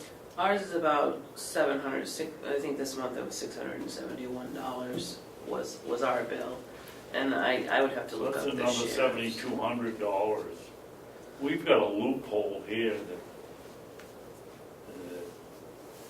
the law says you can't exceed, you have to go out for bid on $5,000 or more, and you can't take it in chunks of the whole bill for the year. And it's, in stretching that, it would be the whole complex, it wouldn't be just Howie. We've got a whole loophole we have to plug here that Well, he said this NASPO was part of the government contract. yes, it is. No, it's It's its own. the whole state. So ironically, you've got, your account buys off the state contract, Mountain View buys off of NASPO, and then the Sheriff's Department buys off of the GSA federal contract. So right now, you're actually buying off pretty much the 3 contracts that I sell. And I will tell you that 99.9% of the time, the only one I really deal with is the NASPO agreement. Because in my honest opinion, it's the most flexible, gives you the, kind of makes your day a little easier, it's a little easier to manage. But by all means, you can purchase off any one of those 3. Does the Sheriff's Department have to purchase off of GSAF? That would be a requirement. They're currently purchasing off of that, but if they choose, that's something you would have to ask them. I don't know if they have a requirement internally that says that, but. No, the Sheriff's Department in the state. No, not that I'm aware of, no, because I've got Sheriff's Department buying off now as well. Yeah, that was your question, right? They're not- Right, All sheriff's departments aren't buying off the same program. right. My question is, why are not all the phones on the county under the same program? I'm not gonna have an answer for that, that's something you guys are Wouldn't it Okay, be, well, different separate buildings. We can get you on the same if wouldn't you it prefer be that. financially preferable to be under the same program? It all depends on how you want it set up, because right now you're 3 separate billing. So you're 3 really different customers, 3 different scenarios. I mean, you've got Mountain View that's got their 8 phones, you've got Sheriff's got their earphones, you've got your phones. If you're all billed separately still, then you're all really individual customers. You're unique. If you wanted to go all on one account, one bill, then we can look at that too. But without looking at it and doing like some sort of analysis for you, I wouldn't know if that's better for you. Like, I don't get paid on how big your bill is, so I mean, if I can help you lower your bill to get whatever best deal is, absolutely, but it's really, the county, I guess you guys decide on how you want, like, right now, you have 3 separate billings. Is that what you prefer? That's great, and we can kind of see what the best option is for you, but if you want to say, And like, we hey, were let's told look at if what it we is. wanted to see the details on any bill, it costs more money. It costs extra to see detail. You can go on to the online portal that somebody should have access to for each one of these, so each profile has their own, and you can print out your detailed billing at no cost. No If you would- cost. yeah. Okay, so If you want to online- receive a paper No, I'm version of that happy, every month, I'm yeah. happy. Online free detail. Oh, yeah, absolutely. Cheryl has a question. Yes, Cheryl. We have the 3 separate ones, for 3 separate budgets. Are you guys saying you want to change it so that it's all under one, how we're gonna manage that out of everybody's budgets. And the sheriff's department has a separate, we're not allowed to see the details of the sheriff's department. We don't have those phone numbers, we're not allowed any of that information because of their undercover work and everything. So I just wanted you to be aware of that, I don't know that. They are landlines. The sheriff's department's landlines go under the IT budget, right? I don't know, I was just talking about I would cell think so. phones. I think all the, because those are all public numbers, so they go, but the cell phones are not. The detectives use them, I mean, there's just too much information that can't get out there on those. But that wouldn't prevent them from being all on the same bill. Because you see the bill. I see the front page of the bill, that is all I see. I don't see any phone numbers, and if that was all going together, then, I mean, because Dominic keeps the rest of it, he only sends us that front page to see. And you know that, David, because you've asked before. So if they're all on one bill, all that information is gonna be out there. I don't want to see it when I'm paying, I don't want access to any of those numbers, and I don't think anybody does, really. You don't want that floating around any more places than you have to But have. why can't they be included in a coverall contract for the whole complex? It would be the same thing, the sheriff's department would go to his and he rips off the front that says what his portion of it is, and the rest of it comes into you. Well, I think that's what you need to talk to Dominic about and find out exactly why he's going with the plan he's going with, because we haven't heard from Dom. Is that government, the plan that Dominic's going with, the sheriff's department, does he have more benefits because it's police? Not really, no. The GSA contract is the federal, and so like the federal has to have kind of like the best discount out of all of the contracts, so it's discount-wise and everything is better than like the state contract. So why aren't we on the federal budget? Again, I don't know. I wasn't the one that originally initiated everything for you when you first signed that. Now, with that said, the federal one, may have a higher discount, but it also requires like a funding update to be filled out every 12 months, which, on certain occasions, if that, hasn't been renewed and say you need to upgrade a phone because somebody lost a phone, if your funding's expired, that can delay the process, and there's been instances where it can definitely hinder. It's limited in the plans as well, kind of like the state, where it doesn't have, like, if you want to do like a shared data plan, and so everybody can get unlimited minutes and everything, it doesn't have that as an option. All the plans are kind of the older, like shared minute plans with the unlimited data, which works for some people, other people it doesn't. And like I was saying, like every customer is kind of unique, so the combination of the lines you have on one account under one contract might be the best deal possible, and if you take those same amount of lines in that same scenario and put it under another contract, it's not any better, and vice versa. You could have somebody on GSA that it's better for them just based on their minutes of use, based on their data usage. It's better for them to go on a shared data plan under NASPO, even though the discount is a little bit less on NASPO. It is really everybody's pretty unique. In your case, if you keep separate billing, then you could all get under NASPO if you wanted to, and every billing could be different, and you could even have all one business profile with us and still be billed separately.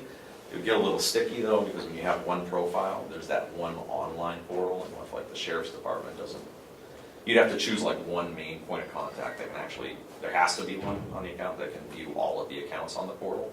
So that's where it might get sticky with the sheriff's department. If they don't want people seeing their numbers, then at that point, maybe the main point of contact would be the sheriff. And then he can assign like whoever to have access to the online portal, and then only do their lines for their account, and that's it. So there's some pretty good customizations there, but you can also have multiple departments have their own profile, kind of like where you now all under NASPO, and just keep billing separately and taking advantage of those plans either better.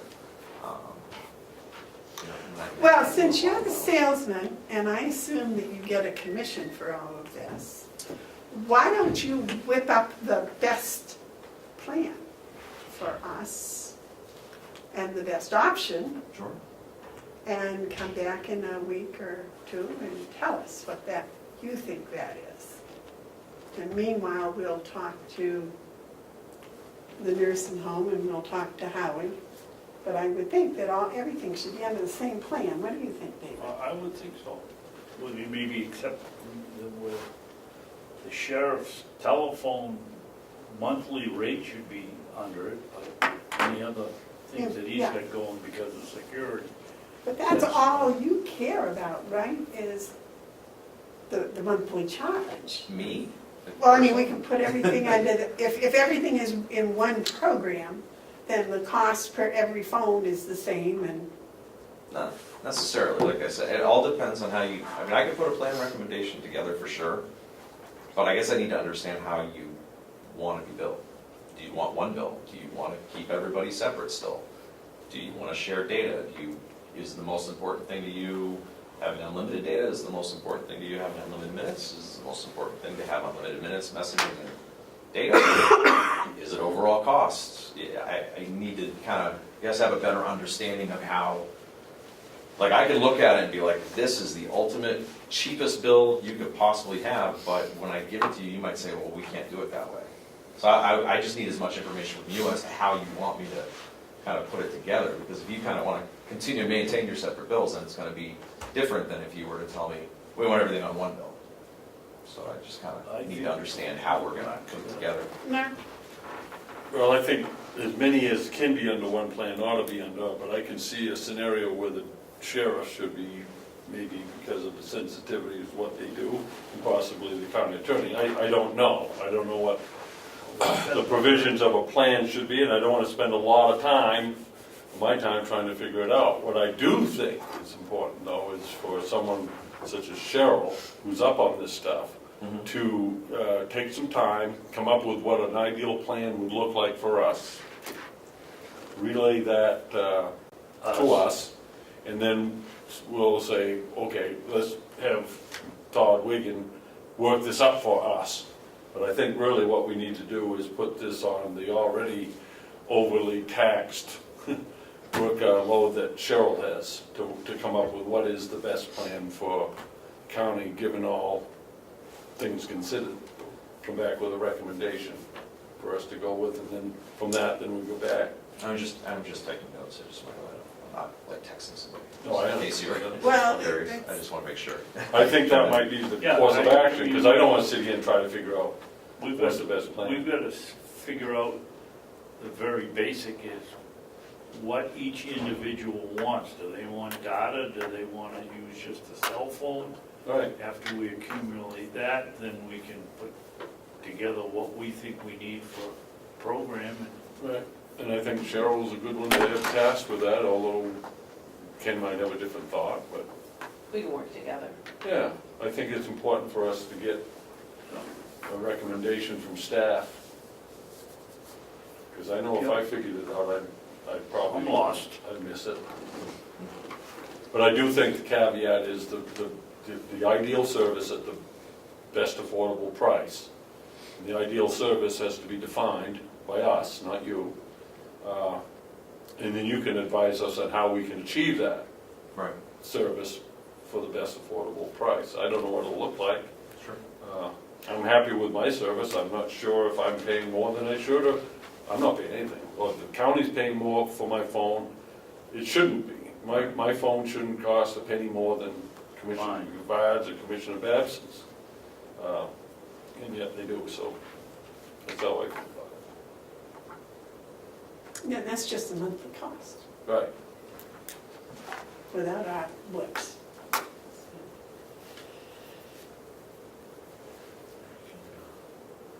Cheryl, do you have my email? I'm not sure. Let me give it to me. It's just Todd.Wiggin, W-I-G-G-I-N, @VerizonWireless.com. And then if you want to send me an email, I mean, I can, kind of get some reporting to you on just basic, like, usage, so that way It doesn't have to be like specifics, but you can see like what everybody's using. Okay. And that might help on how,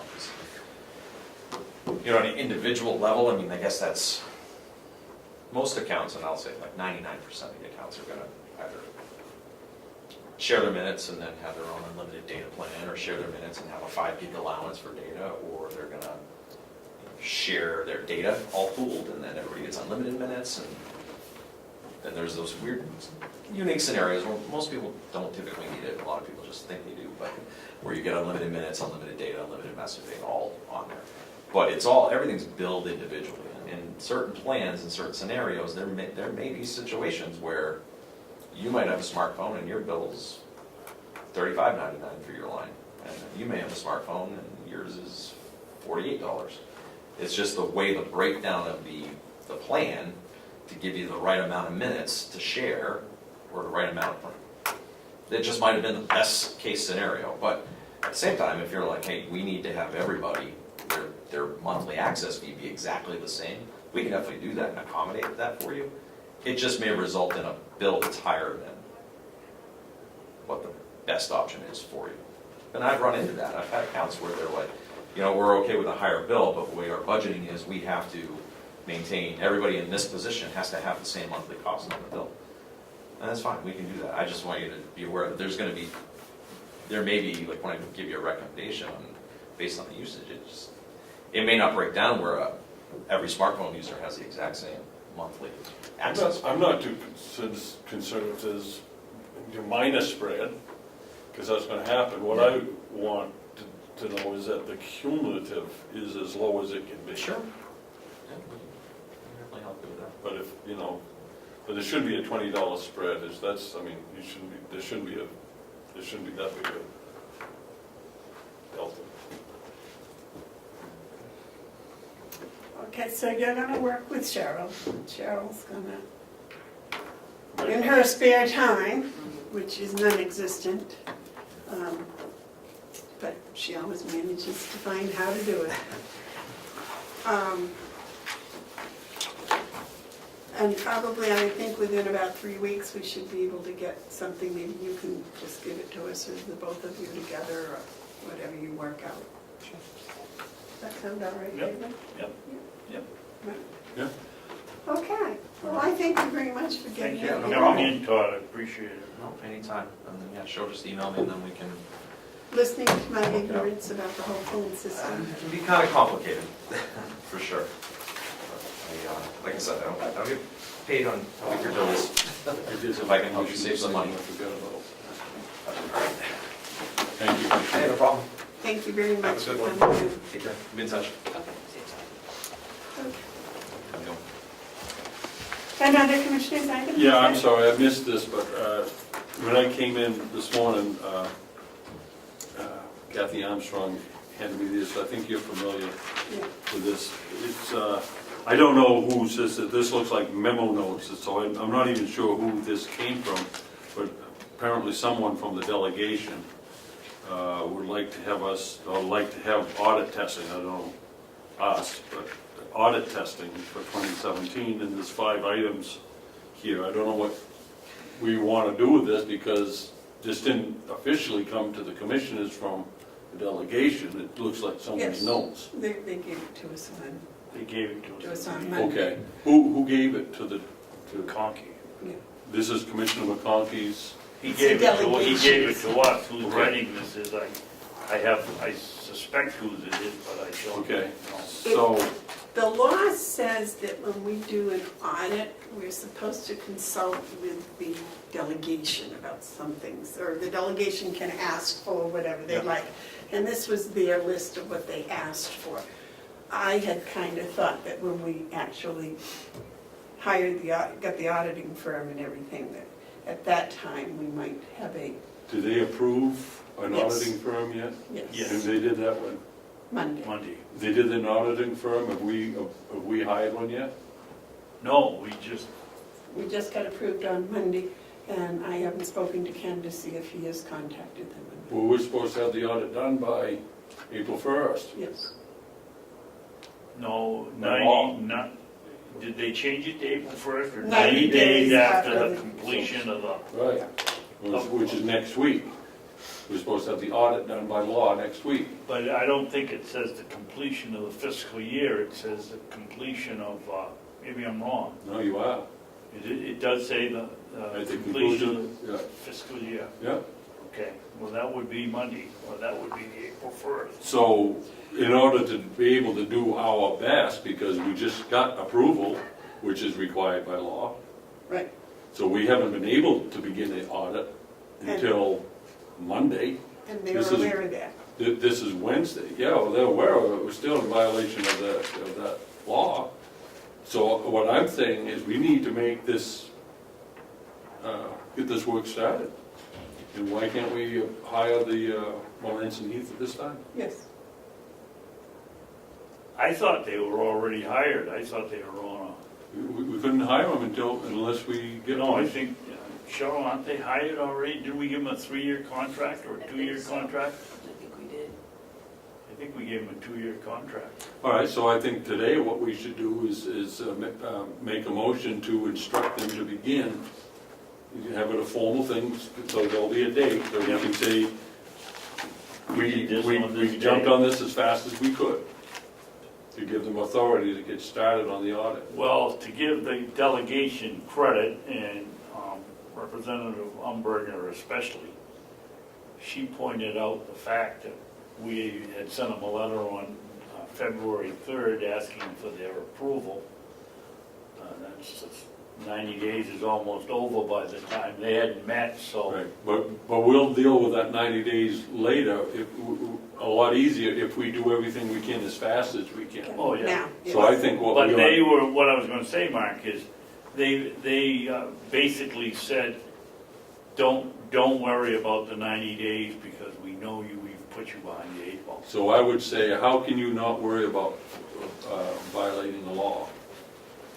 You know, why do they pass these laws if They're not it's gonna- all right if we violate them? Yeah.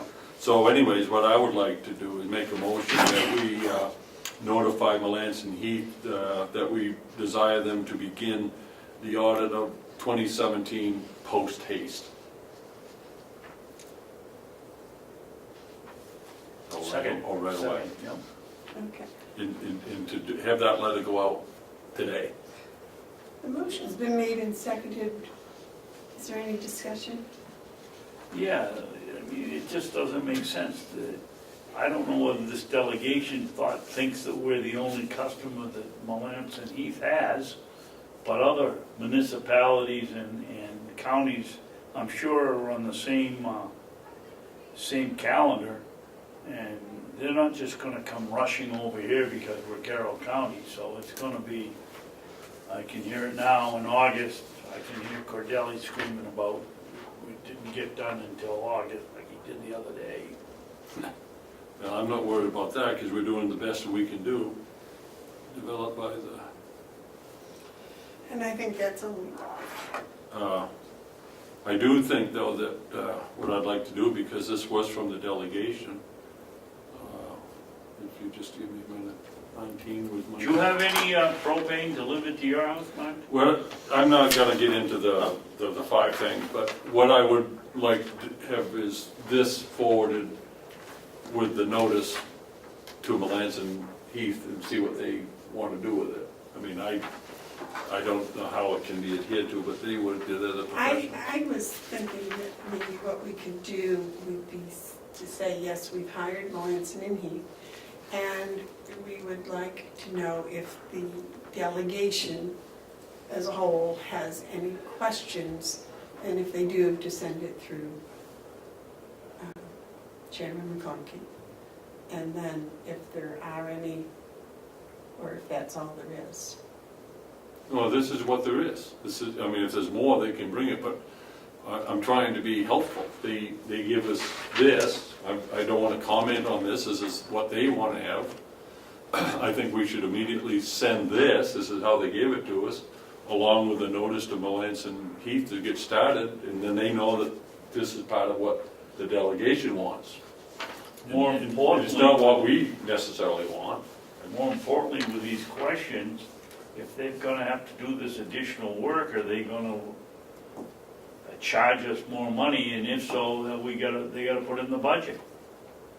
Yeah, They're not gonna, $300 an hour or whatever they get, they're not gonna have somebody work on this for nothing. yeah, I mean, but if this is what they want, If this is what they want us to answer, then, and it's gonna cost us more money.